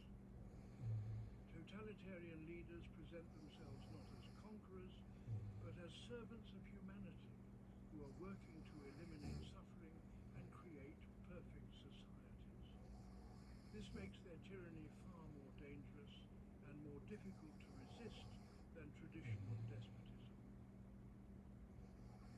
Dostoevsky saw that this new form of tyranny would emerge from the philosophical ideas that were gaining popularity among European intellectuals. Materialism taught that human beings were nothing more than complex machines governed by physical and social laws. If this were true, then human behavior could be predicted and controlled through the proper manipulation of environmental conditions. Rationalism taught that reason could solve all human problems and create perfect social institutions. If this were true, then those who possessed superior rational knowledge had the right and obligation to impose their plans on everyone else. Atheism taught that there were no objective moral truths or transcendent sources of meaning. If this were true, then moral values were simply human constructions that could be changed at will to serve political purposes. The combination of these ideas created a perfect intellectual foundation for totalitarian politics. If human beings were merely biological machines, then they had no inherent dignity or rights that would limit what could be done to them in service of social goals. If reason was the only legitimate source of authority, then intellectuals and planners had the right to override the preferences and traditions of ordinary people. If moral values were arbitrary social constructions, then any action could be justified if it served the supposedly rational goals of the revolution. These ideas, which seemed progressive and humane to 19th century liberals, contained the seeds of unprecedented cruelty and oppression.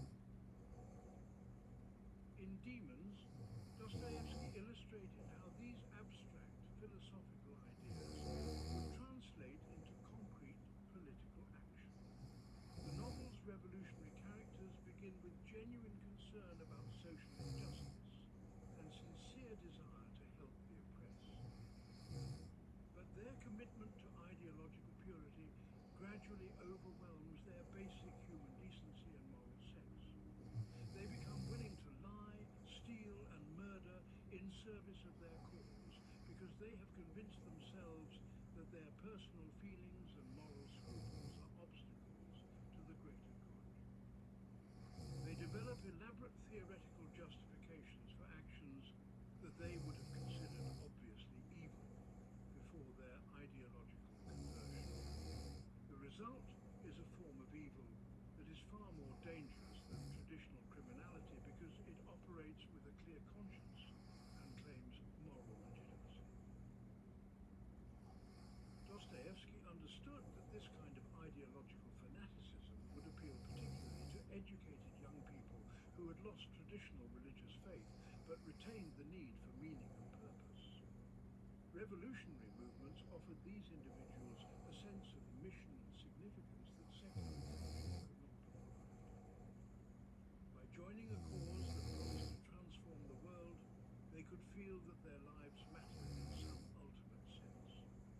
By identifying with the supposedly inevitable march of historical progress, they could feel that they were on the winning side of a cosmic struggle between good and evil. By embracing an ideology that explained everything and promised to solve all problems, they could escape from the uncertainty and ambiguity that characterized modern life. Revolutionary movements functioned as substitute religions for people who could no longer believe in traditional religions.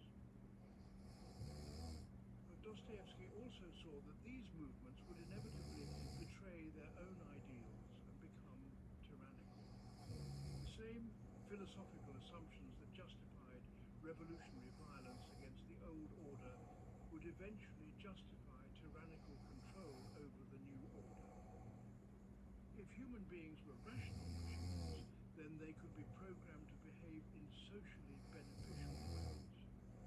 If traditional moral values were obstacles to progress, then people would need to be re-educated to accept new values. If individual preferences conflicted with collective goals, then individual preferences would have to be suppressed for the greater good. The logic that justified revolution would inevitably lead to totalitarian control once the revolutionaries gained power. The character of Shigalyov in Demons represents this progression from revolutionary idealism to totalitarian planning. Shigalyov begins with the goal of creating perfect equality and freedom for all humanity. when he works out the practical implications of his ideas, he discovers that perfect equality requires the complete elimination of individual freedom. His ideal society would divide humanity into two groups: a small elite who would make all decisions, and a large mass who would live in conditions of perfect equality but complete subservience. Shigalov presents this not as a betrayal of his original ideals, but as their logical fulfillment. True freedom and equality, he argues, can only be achieved through the elimination of the false freedom and equality that allows some people to dominate others. This paradox runs through all totalitarian movements. They promise liberation, but deliver enslavement. They claim to serve the people, but end up treating the people as raw material for their social engineering projects. They begin with humanitarian goals, but end up committing atrocities that surpass anything achieved by traditional tyrants. This is not an accidental corruption of originally good intentions, but the inevitable result of the philosophical assumptions on which these movements are based. Any political philosophy that denies human dignity, transcendent moral truth, and the mystery of human nature will eventually produce tyrannical results. Dostoevsky also predicted that totalitarian movements would use terror not merely as a practical tool for gaining and maintaining power, but as a psychological technique for transforming human consciousness. Terror serves to break down traditional social bonds and moral inhibitions that might interfere with ideological conformity. When people live in constant fear of denunciation and punishment, they learn to suppress their own thoughts and feelings and adopt whatever attitudes the regime demands. They become psychologically dependent on the very system that oppresses them because it provides the only source of security and meaning in their devastated lives. Terror does not merely force external compliance, it reshapes the inner life of its victims in ways that make genuine resistance almost impossible.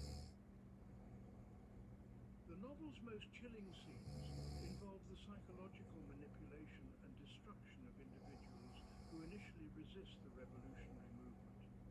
The characters are not simply killed or imprisoned, but systematically broken down through a combination of ideological pressure, social isolation, and carefully orchestrated psychological torture.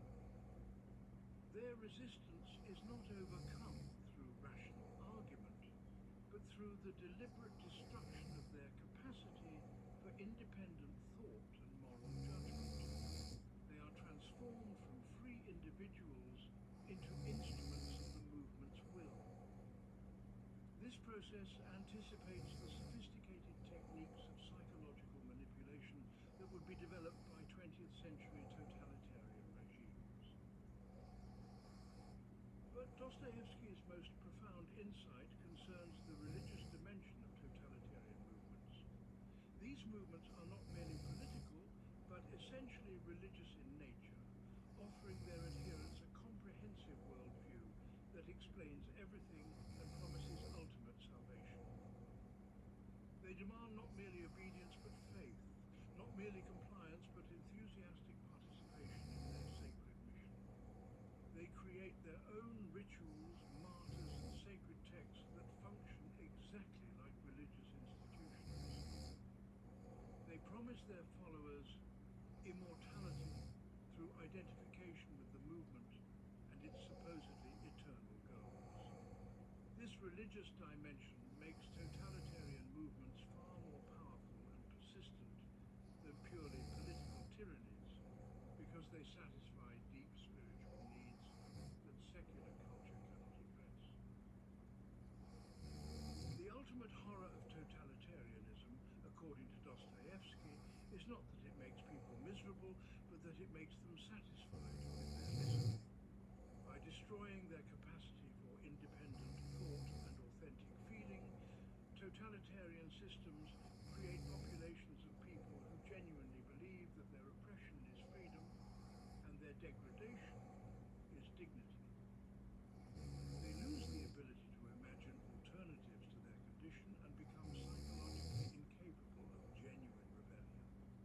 This represents the complete triumph of evil, because it eliminates not merely the reality of goodness, but even the memory of what goodness might look like.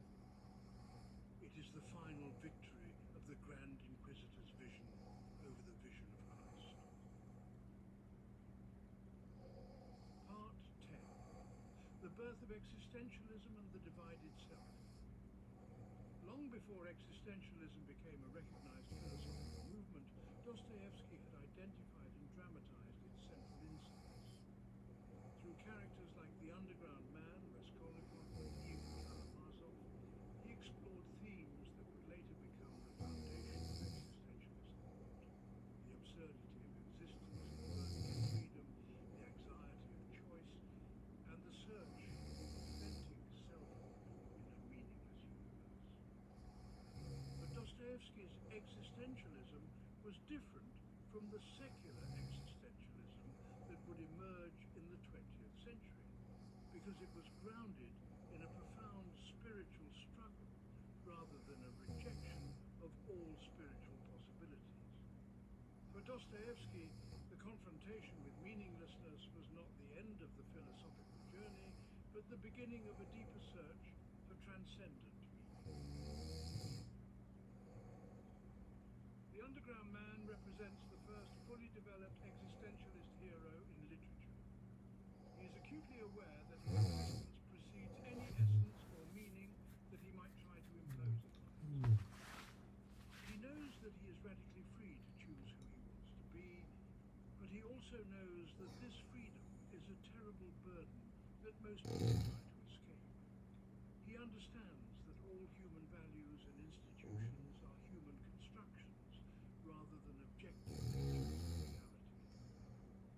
He recognizes that reason cannot provide ultimate guidance for human action, because reason itself is just another human tool with no transcendent authority.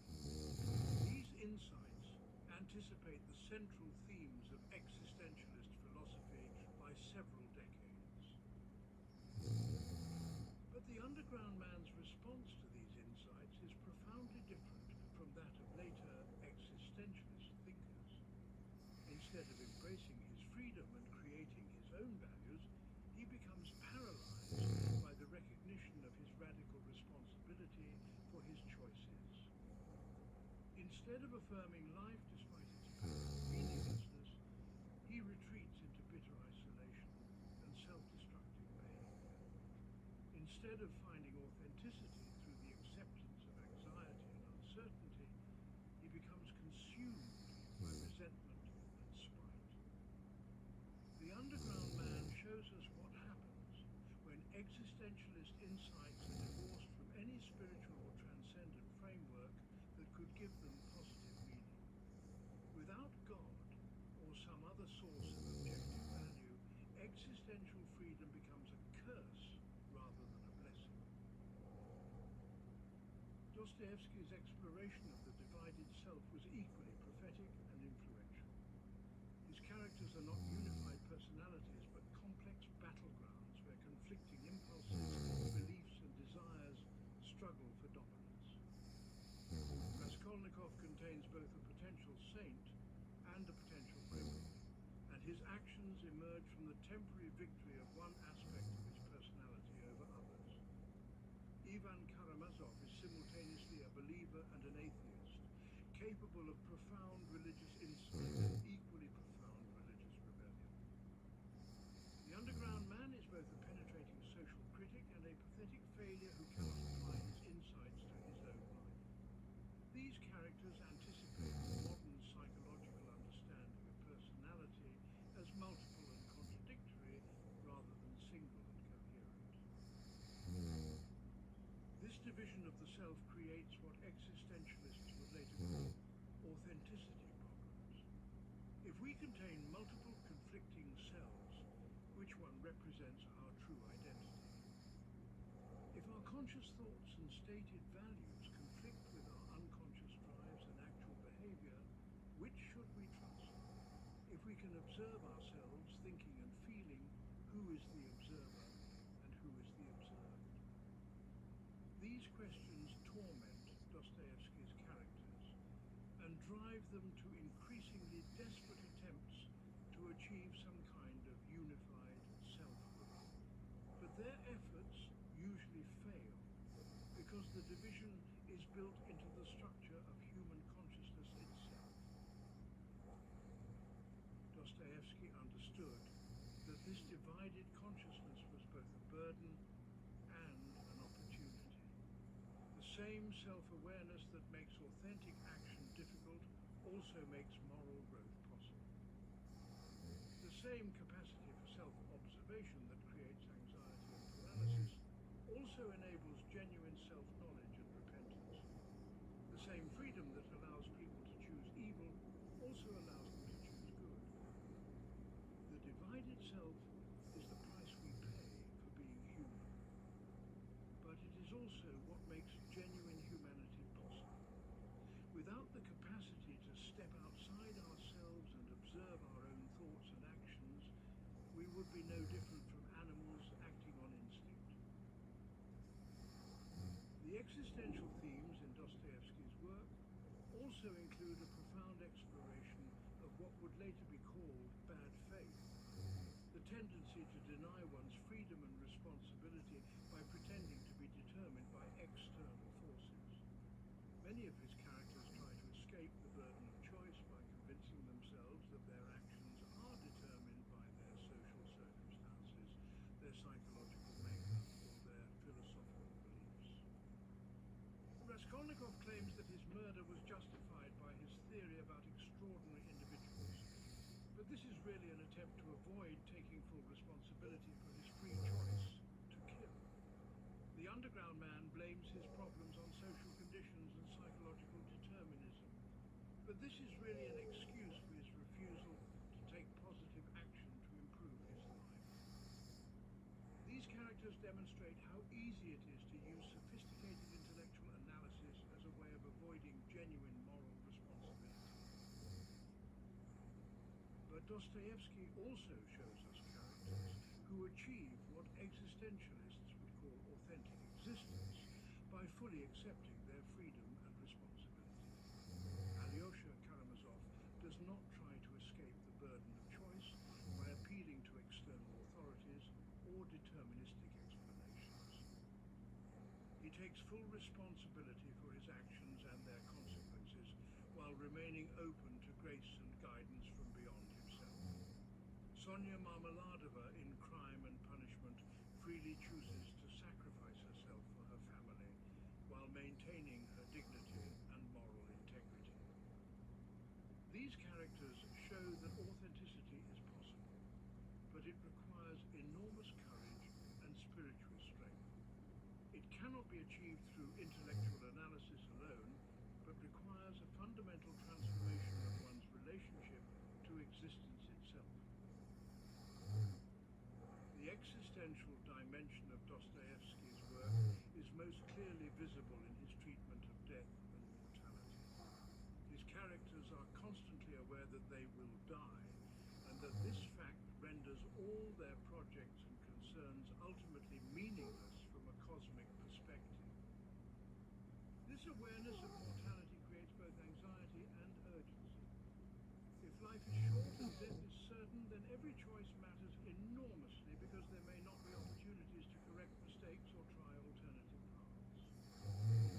But if death makes everything meaningless, then no choice matters at all, because all outcomes lead to the same ultimate destination.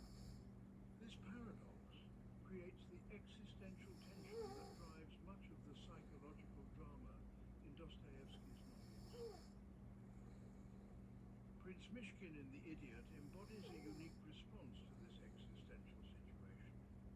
His epilepsy gives him direct experience of what he believes to be the eternal moment that exists beyond time and death. This experience allows him to live with complete presence and authenticity because he has seen that temporal existence is not the only reality. But his knowledge also makes him unable to function effectively in ordinary social reality because he cannot take seriously the things that most people consider important. Mishkin represents both the possibility and the cost of transcending the normal existential predicament. authenticity comes at the price of practical effectiveness and ordinary human happiness.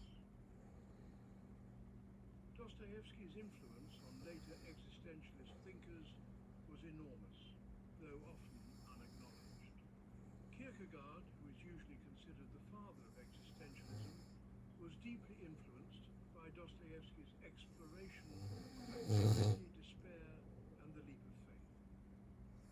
Nietzsche's concept of the overman and his critique of conventional morality owe much to characters like Raskolnikov and Ivan Karamazov. Sartre's analysis of bad faith and the burden of freedom clearly draws on insights that Dostoevsky dramatized decades earlier. Camus' treatment of the absurd and the rebel shows the influence of characters like the underground man and even Karamazov. Even Heidegger's analysis of authentic existence and being toward death reflects themes that Dostoevsky explored in psychological rather than philosophical terms.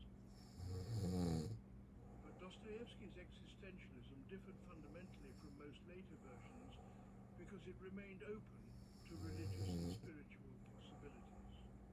While 20th century existentialists typically assumed that God was dead and that humans had to create meaning entirely through their own efforts, Dostoevsky saw the confrontation with meaninglessness as a necessary step toward authentic religious faith. His characters who achieve genuine authenticity do so not by rejecting all transcendent possibilities, but by moving through despair to a deeper level of spiritual understanding. For Dostoevsky, existential honesty about the human condition was not incompatible with religious faith, but actually required such faith to avoid falling into nihilistic despair. This religious dimension of his existentialism makes his work more hopeful and ultimately more humane than much of the existentialist literature that followed. Part 11, the psychology of the unconscious and human motivation. Decades before Sigmund Freud developed psychoanalysis, Dostoevsky had already mapped the unconscious territories of the human mind with unprecedented precision and insight.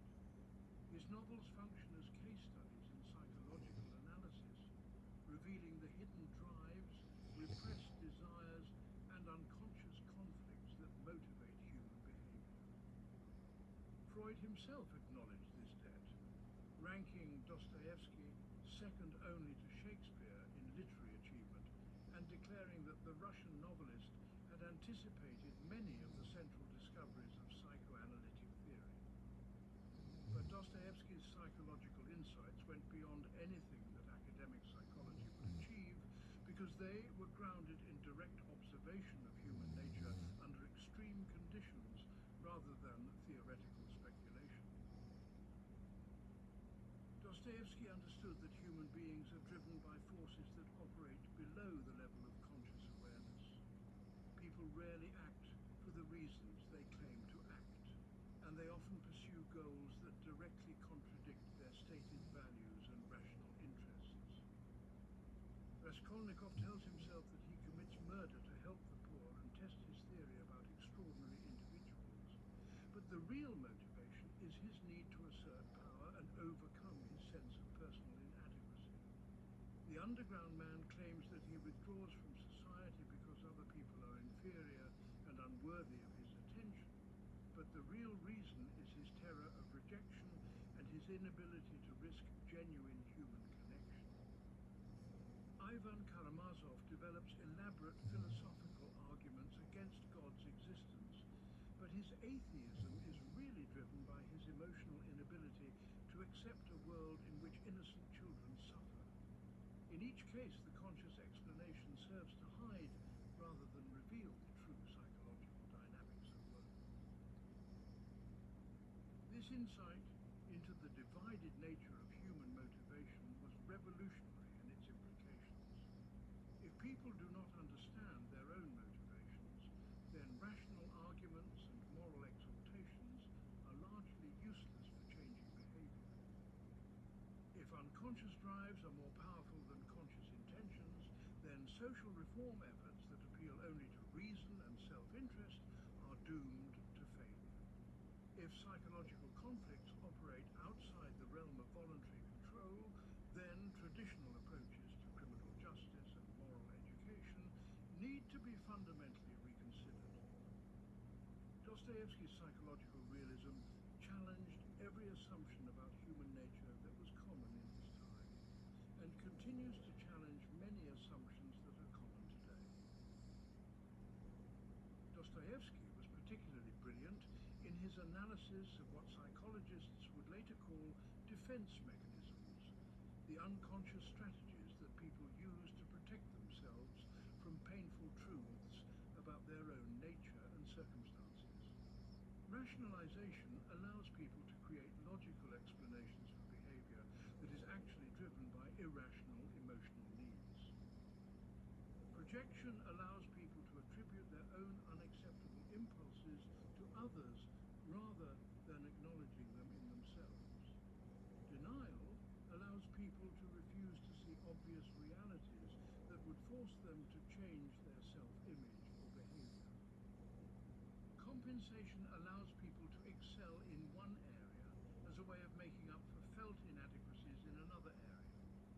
Sublimation allows people to channel antisocial impulses into socially acceptable activities. Dostoevsky's characters demonstrate all of these mechanisms with psychological accuracy that would not be matched by academic psychology for decades. The underground man is perhaps the most psychologically complex character in all of literature because he is simultaneously the subject and object of psychological analysis. He understands his own defense mechanisms perfectly well, but this understanding does not free him from them. He knows that his resentment is irrational, his social philosophy is self-serving, and his isolation is self-imposed. But knowing these things only makes his problems worse rather than better. He becomes trapped in endless layers of self-consciousness, analyzing his analysis of his analysis until he can no longer distinguish between genuine insight and psychological manipulation. This represents a profound discovery about the limits of psychological self-awareness as a therapeutic tool. Simply understanding your problems does not automatically solve them, and excessive self-analysis can become a new form of psychological pathology. Dostoevsky also anticipated many insights about the relationship between psychological trauma and adult behavior patterns. Many of his characters have experienced childhood abuse, abandonment, or other forms of early trauma that continue to influence their adult relationships and life choices. Smerdyakov's murderous hatred stems partly from his experience of being an illegitimate child who was never fully accepted by his father or his social environment. Nastasia Filipovna's self-destructive behavior in The Idiot reflects her psychological devastation from childhood sexual abuse. The underground man's social anxiety and resentment can be traced to early experiences of humiliation and rejection. But Dostoevsky never presents trauma as a complete explanation for adult behavior because that would eliminate moral responsibility and the possibility of redemption. Trauma influences but does not determine adult choices, and people retain the capacity to transcend their psychological conditioning through spiritual transformation. One of Dostoevsky's most important psychological insights concerns the role of guilt and conscience in human motivation. Many of his characters are driven by unconscious guilt about real or imagined wrongdoing, and this guilt manifests itself in various forms of self-punishment and self-sabotage. Raskolnikov's illness and eventual confession result from his psychological inability to live with the guilt of murder, even though he consciously believes that his action was justified. The underground man's self-isolation and misery represent a form of self-imposed punishment for his perceived moral and social failures. Ivan Karamazov's mental breakdown reflects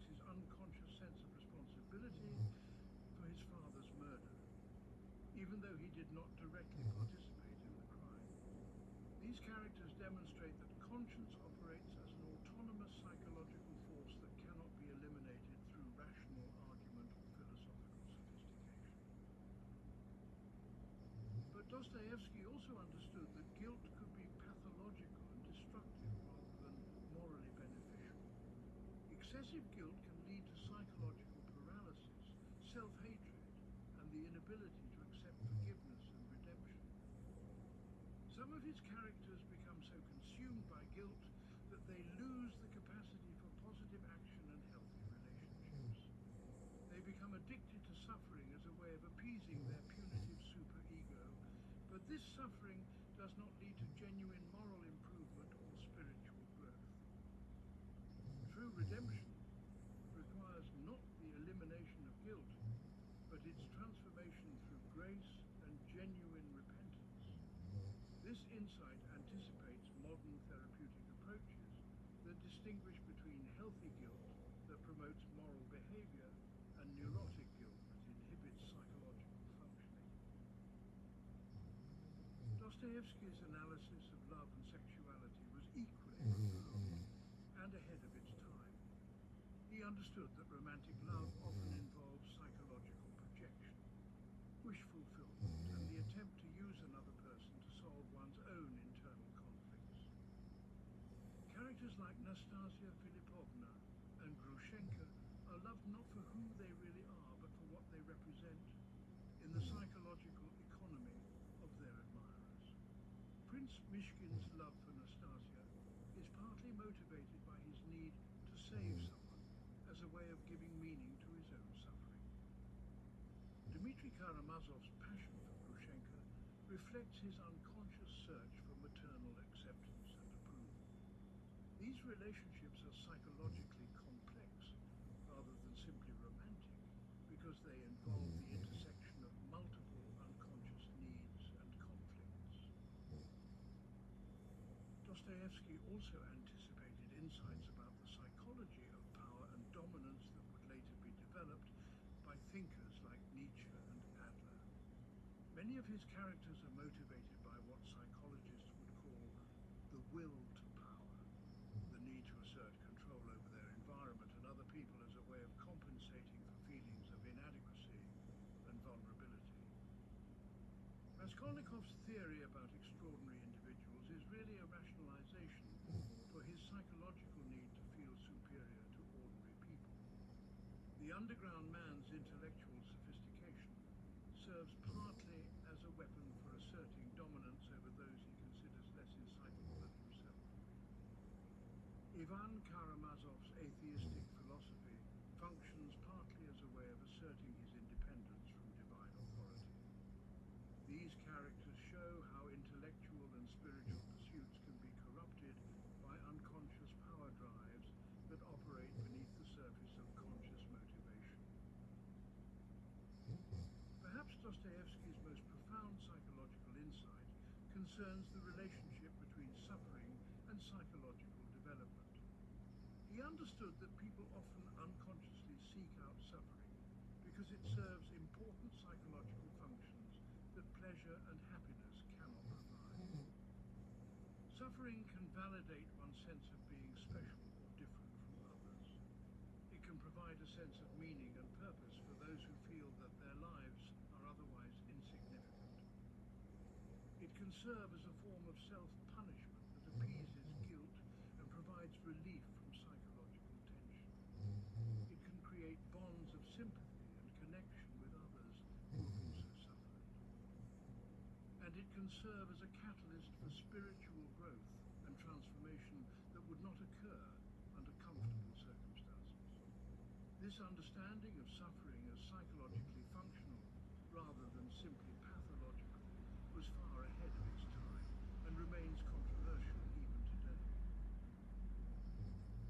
Dostoevsky's psychological insights were not merely theoretical, but practical and therapeutic.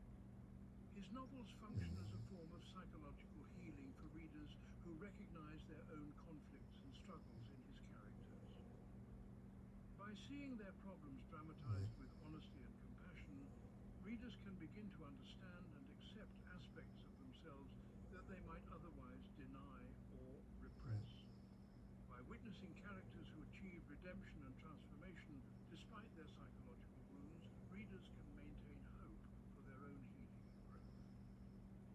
Dostoevsky's work provides what psychologists would later call corrective emotional experiences that can help people move beyond destructive patterns and achieve greater psychological integration.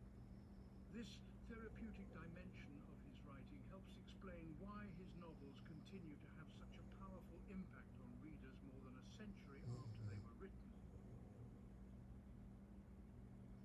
Part 12, The Rejection of Western Civilization and the Return to Soil. Dostoevsky believed that Western European civilization was leading humanity towards spiritual catastrophe, and that Russia's salvation lay in rejecting Western ideas and returning to its own native spiritual and cultural roots. This was not mere nationalist prejudice, but a carefully developed philosophical position based on his analysis of what he saw as the fundamental errors of Western thought and their inevitable consequences. Western civilization, he argued, had chosen the path of rational materialism, individual autonomy and technological progress at the expense of spiritual depth, communal solidarity and transcendent meaning. This choice had produced societies that were materially prosperous but spiritually empty, technically advanced but morally confused, and individually free but collectively fragmented. Russia could avoid this fate only by consciously choosing a different path based on orthodox Christianity, traditional peasant values, and what he called a return to the soil. Dostoevsky's critique of Western civilization was comprehensive and devastating. He saw Western Christianity as having been corrupted by its alliance with political power and its embrace of rational theology. Both Catholicism and Protestantism had lost the mystical and contemplative dimensions of authentic Christianity in their pursuit of worldly influence and intellectual respectability. Western philosophy had abandoned the search for ultimate truth in favor of skeptical analysis and scientific reduction.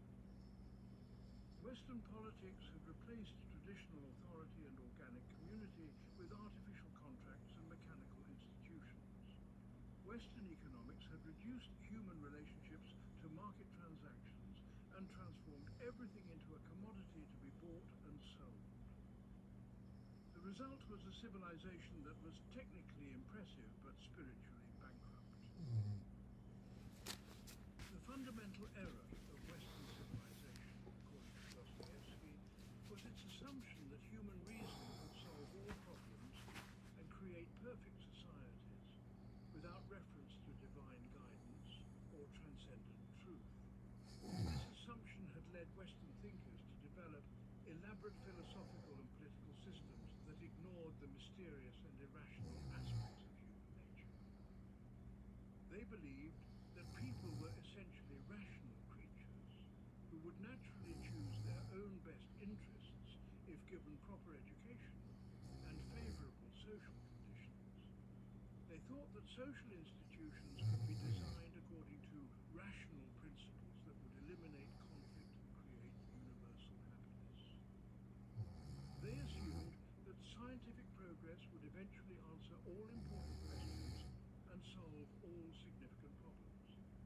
These beliefs seemed reasonable and progressive, but Dostoevsky saw them as dangerous delusions that would lead to unprecedented tyranny and spiritual destruction.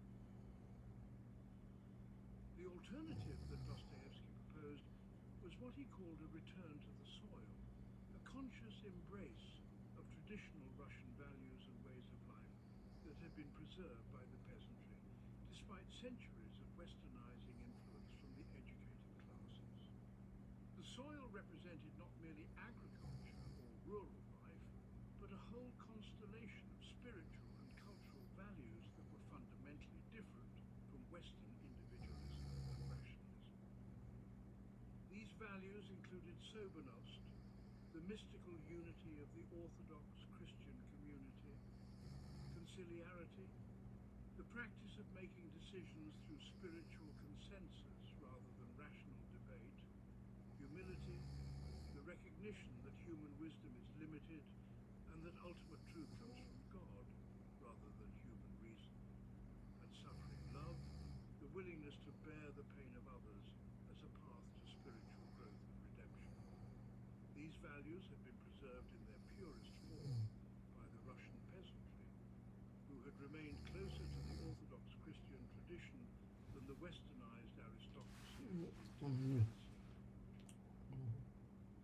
Dostoevsky's idealization of the Russian peasantry was based partly on his own experience during his years of imprisonment in Siberia.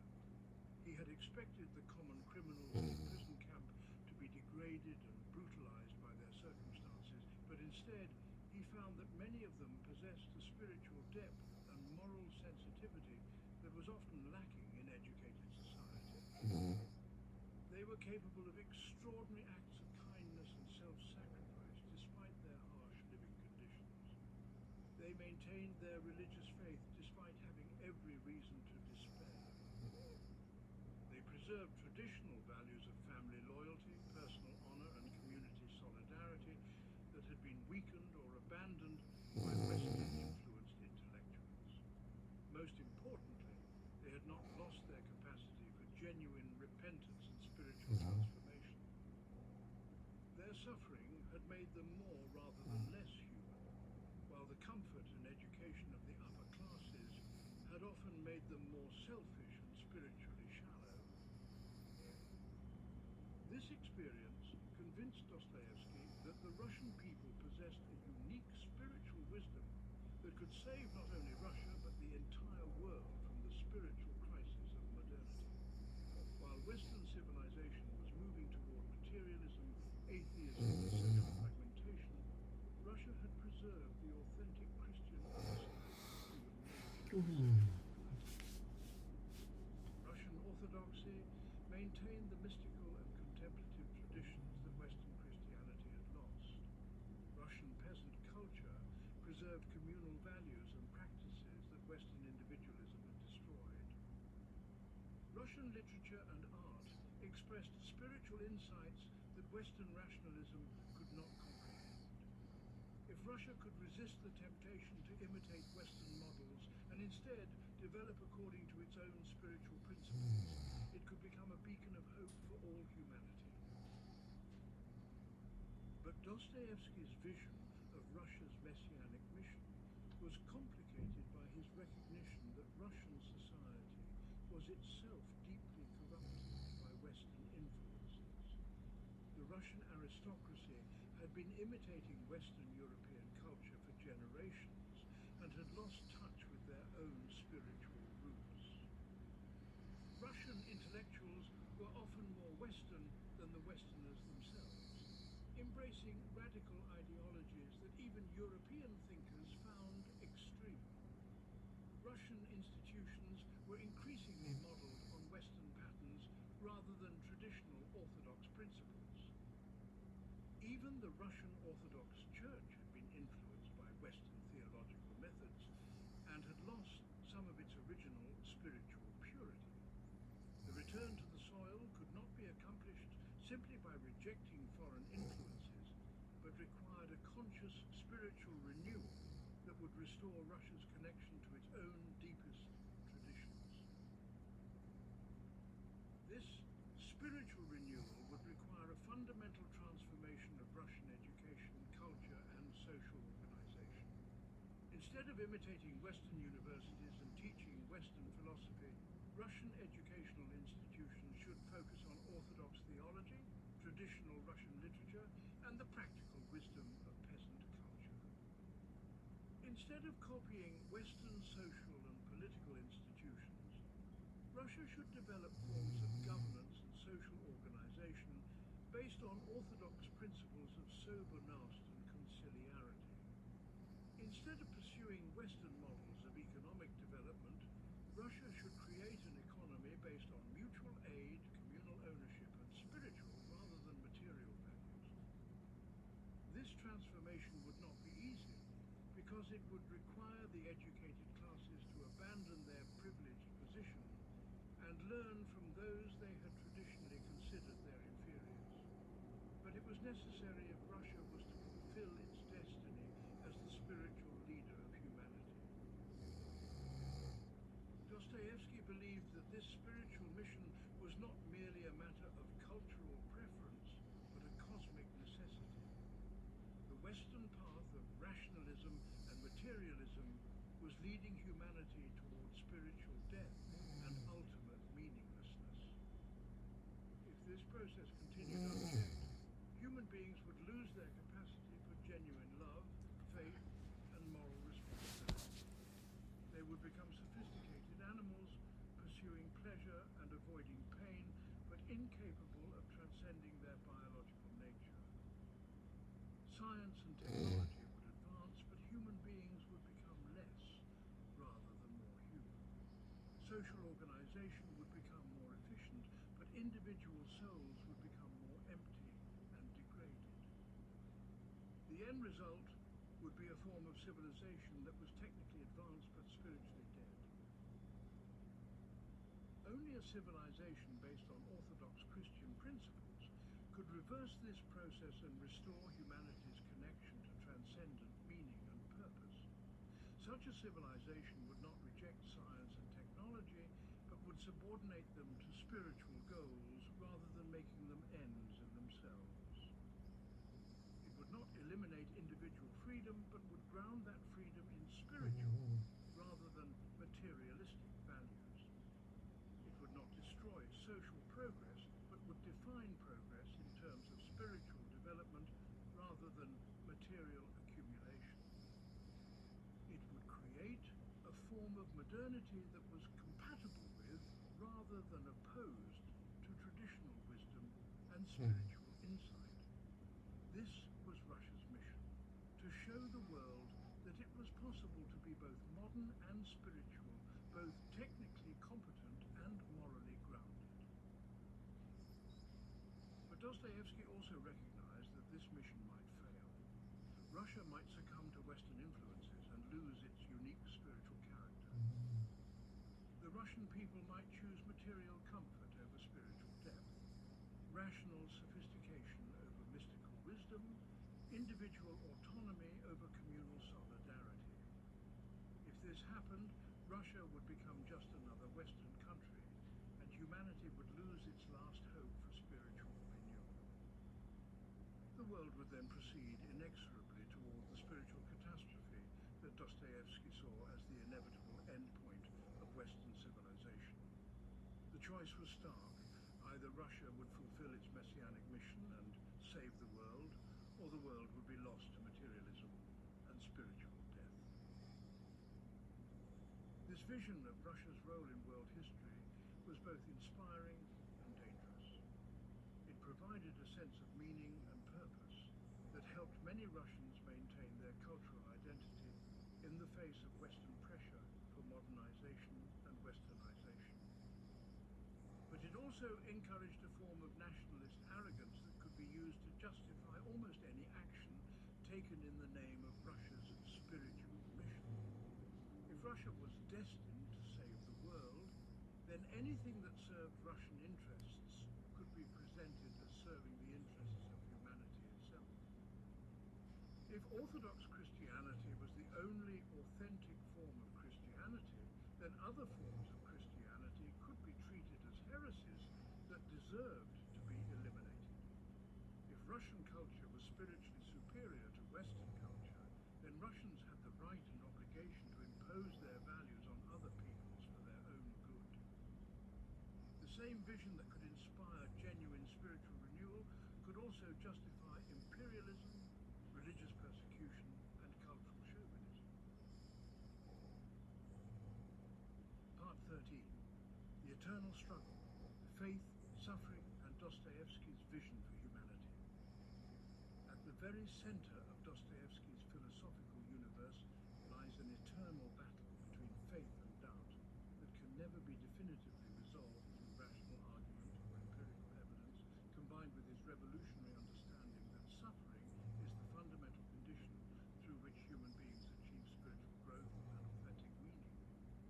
These twin insights form the foundation of his enduring legacy and his prophetic vision for humanity's future. This struggle is not merely an intellectual debate about the existence of God, but an existential crisis that affects every aspect of human existence. While suffering is not an unfortunate accident to be eliminated, but the crucible in which human souls are refined and transformed. Together, these insights create a philosophy that is both deeply challenging and ultimately redemptive. Dostoevsky himself embodied this struggle throughout his entire life. His arrest, imprisonment, and years in Siberia subjected his faith to the most severe possible tests while teaching him that extreme suffering could serve as a pathway to spiritual transformation. He witnessed cruelty and suffering that seemed to make a mockery of belief in a loving God. Yet he also observed how those prisoners who accepted their suffering without becoming consumed by hatred often developed extraordinary capacities for kindness, wisdom, and moral insight.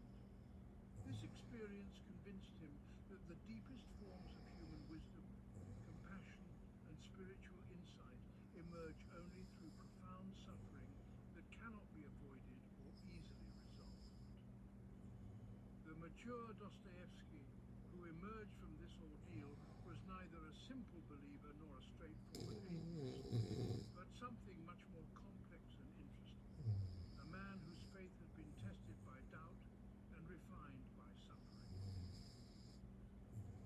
This complex relationship between faith, doubt, and suffering is dramatized most powerfully through his greatest characters. Ivan Karamazov represents the most sophisticated case for atheism ever presented in literature, rejecting God not on scientific grounds but on moral ones, unable to accept a universe in which innocent children suffer while God remains silent. His rebellion cannot be overcome through theological sophistication because it is based on a fundamental moral judgment about the nature of reality itself. Yet Dostoevsky shows us that Ivan's atheism leads inevitably to moral relativism and nihilistic despair, undermining the very moral foundations that would make his fight against injustice meaningful. Against Ivan stands his brother Alyosha, who chooses to trust in God's goodness despite evidence that seems to contradict it, and this choice transforms his entire relationship to existence, freeing him to respond with spontaneous love and compassion rather than intellectual paralysis.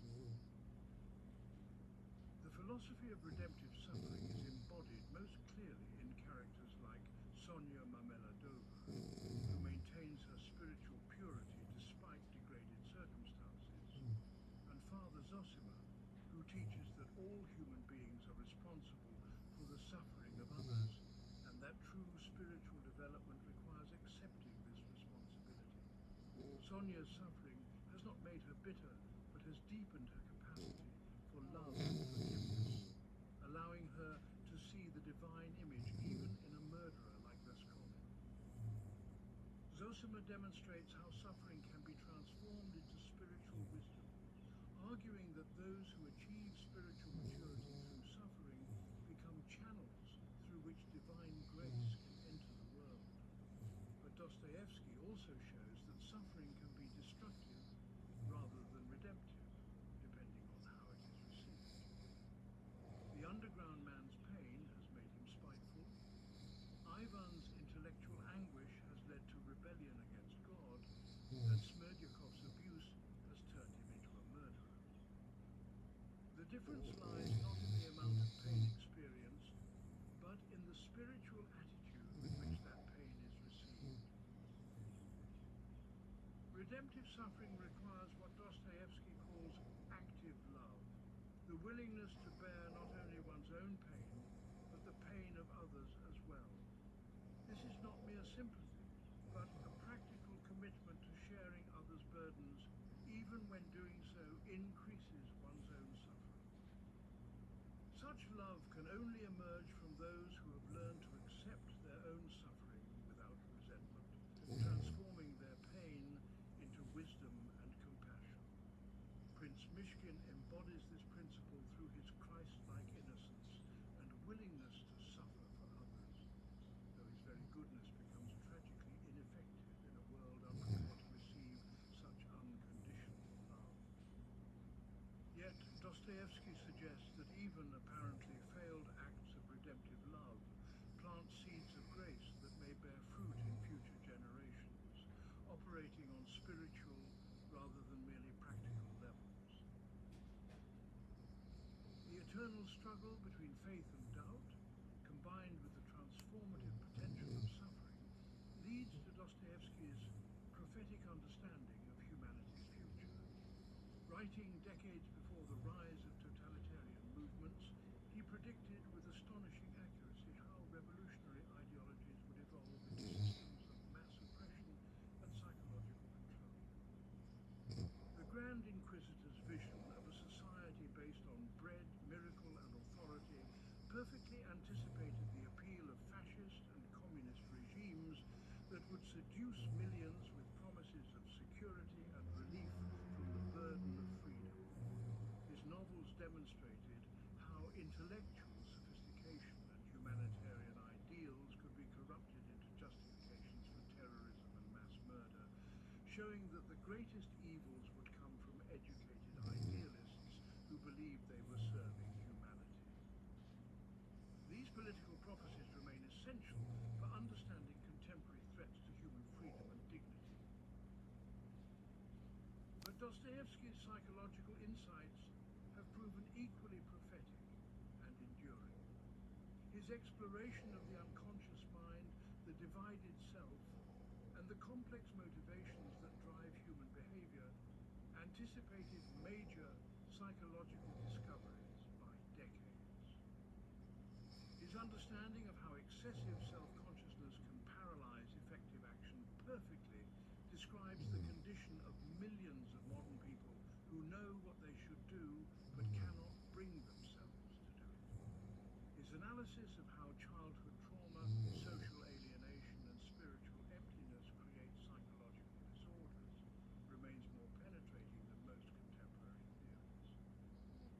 Most importantly, his insight that psychological healing requires spiritual transformation rather than merely technical intervention offers hope for those whom secular psychology has failed to help. The spiritual dimensions of Dostoevsky's work have become even more relevant, as modern secular culture has failed to provide the meaning and transcendent significance that human beings need. His prediction that the loss of religious faith would lead to nihilism and moral relativism has been confirmed by societies that have attempted to build purely secular forms of meaning. His understanding that human beings cannot live without transcendent purpose helps explain why secular ideologies so often function as substitute religions, complete with sacred texts and demands for absolute loyalty. His vision of faith as an existential choice rather than an intellectual conclusion provides a way of maintaining religious commitment even in the face of modern criticism and scientific skepticism. Faith, for Dostoevsky, is not the absence of doubt, but the decision to trust in ultimate meaning despite evidence that seems to contradict it. Perhaps most importantly, Dostoevsky's legacy lies in his unflinching honesty about the complexity and difficulty of human existence, combined with his ultimate hope for human transformation. He refused to offer easy solutions or comfortable reassurances, acknowledging the strongest arguments against his own positions through characters as intelligent and sympathetic as those who represent his preferred alternatives.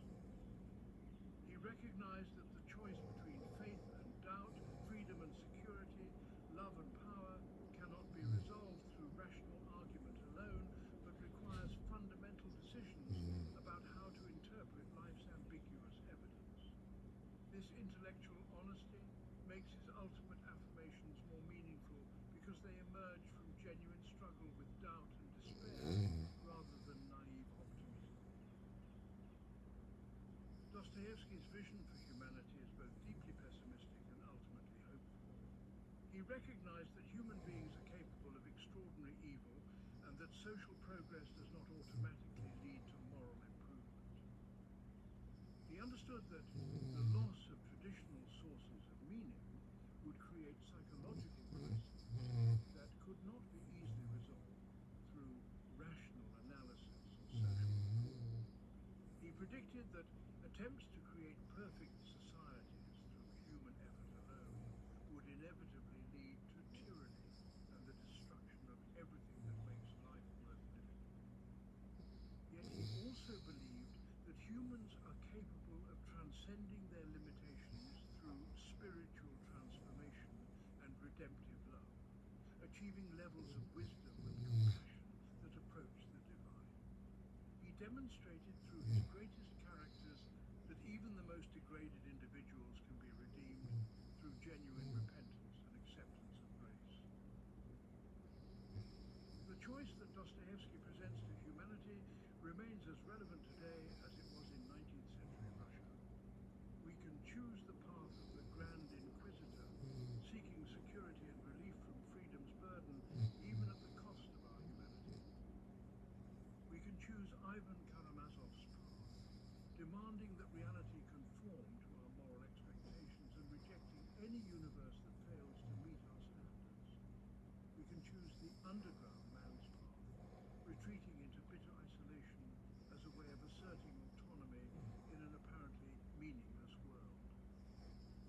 Or we can choose the path of Christ, as Dostoevsky understood it, accepting the burden of freedom and responsibility while trusting in the possibility of redemption through love. This choice must be renewed constantly throughout our lives and will determine not only our own fate, but the fate of human civilization itself.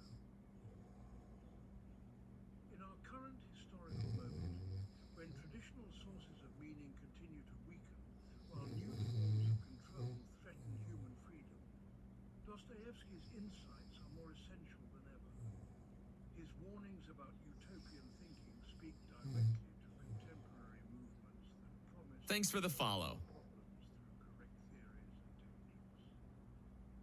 His understanding of psychological manipulation anticipates sophisticated forms of propaganda that characterize modern mass societies. His analysis of how spiritual emptiness leads to despair helps explain epidemics of depression and suicide that plague even prosperous societies. His vision of love as ultimate reality offers the only realistic hope for overcoming the hatred and division that threaten human civilization. Thanks for the The follow. final message of Dostoevsky's philosophical legacy is both challenging and encouraging. Challenging because it demands that we abandon comfortable illusions about human nature and face existence's full complexity. Challenging because it requires taking responsibility for our choices without the security of absolute certainty about what is right. Challenging because it calls us to love when love is not returned, forgive when forgiveness is not deserved, and hope when hope seems impossible. But encouraging because it demonstrates that humans can rise above their limitations to achieve consciousness and moral development that justify existence's suffering and struggle. Encouraging because it shows that even the darkest circumstances cannot completely extinguish human dignity and the possibility of redemption. Encouraging because it proves that love, truth, and spiritual reality are stronger than hatred, deception, and material force, even when their victory is not immediately visible. Dostoevsky's philosophy offers no easy answers, but provides something far more valuable. A vision of what human beings can become when they choose to embrace rather than flee from their condition's full reality. It shows that life's meaning is found not in the absence of suffering, but in suffering's transformation into love. It demonstrates that freedom is not the elimination of constraints, but the conscious choice to serve something greater than ourselves. It proves that faith is not the absence of doubt, but the decision to trust in ultimate meaning despite contradictory evidence. insights remain as revolutionary today as when Dostoevsky first articulated, continuing to offer hope and guidance for anyone seeking authentic existence in a world often hostile to such aspirations. The mind of Fyodor Dostoevsky contained wisdom that humanity is still learning to understand and apply. His legacy challenges us to face reality without illusion while maintaining hope without naivety, to love without conditions while accepting responsibility without excuses, to choose freedom while bearing its full weight of loss. This is perhaps the most difficult path humans can walk, but it is also the only path that leads to genuine fulfillment and authentic meaning. Those who choose this path join a communion of souls that transcends time and circumstance, united by their commitment to truth, love, and the endless struggle to become more fully human. This is Dostoevsky's ultimate gift, not a philosophical system or easy answers, but a vision of what we can become when we choose to live with courage, honesty, and love in the face of life's eternal mysteries.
Alright,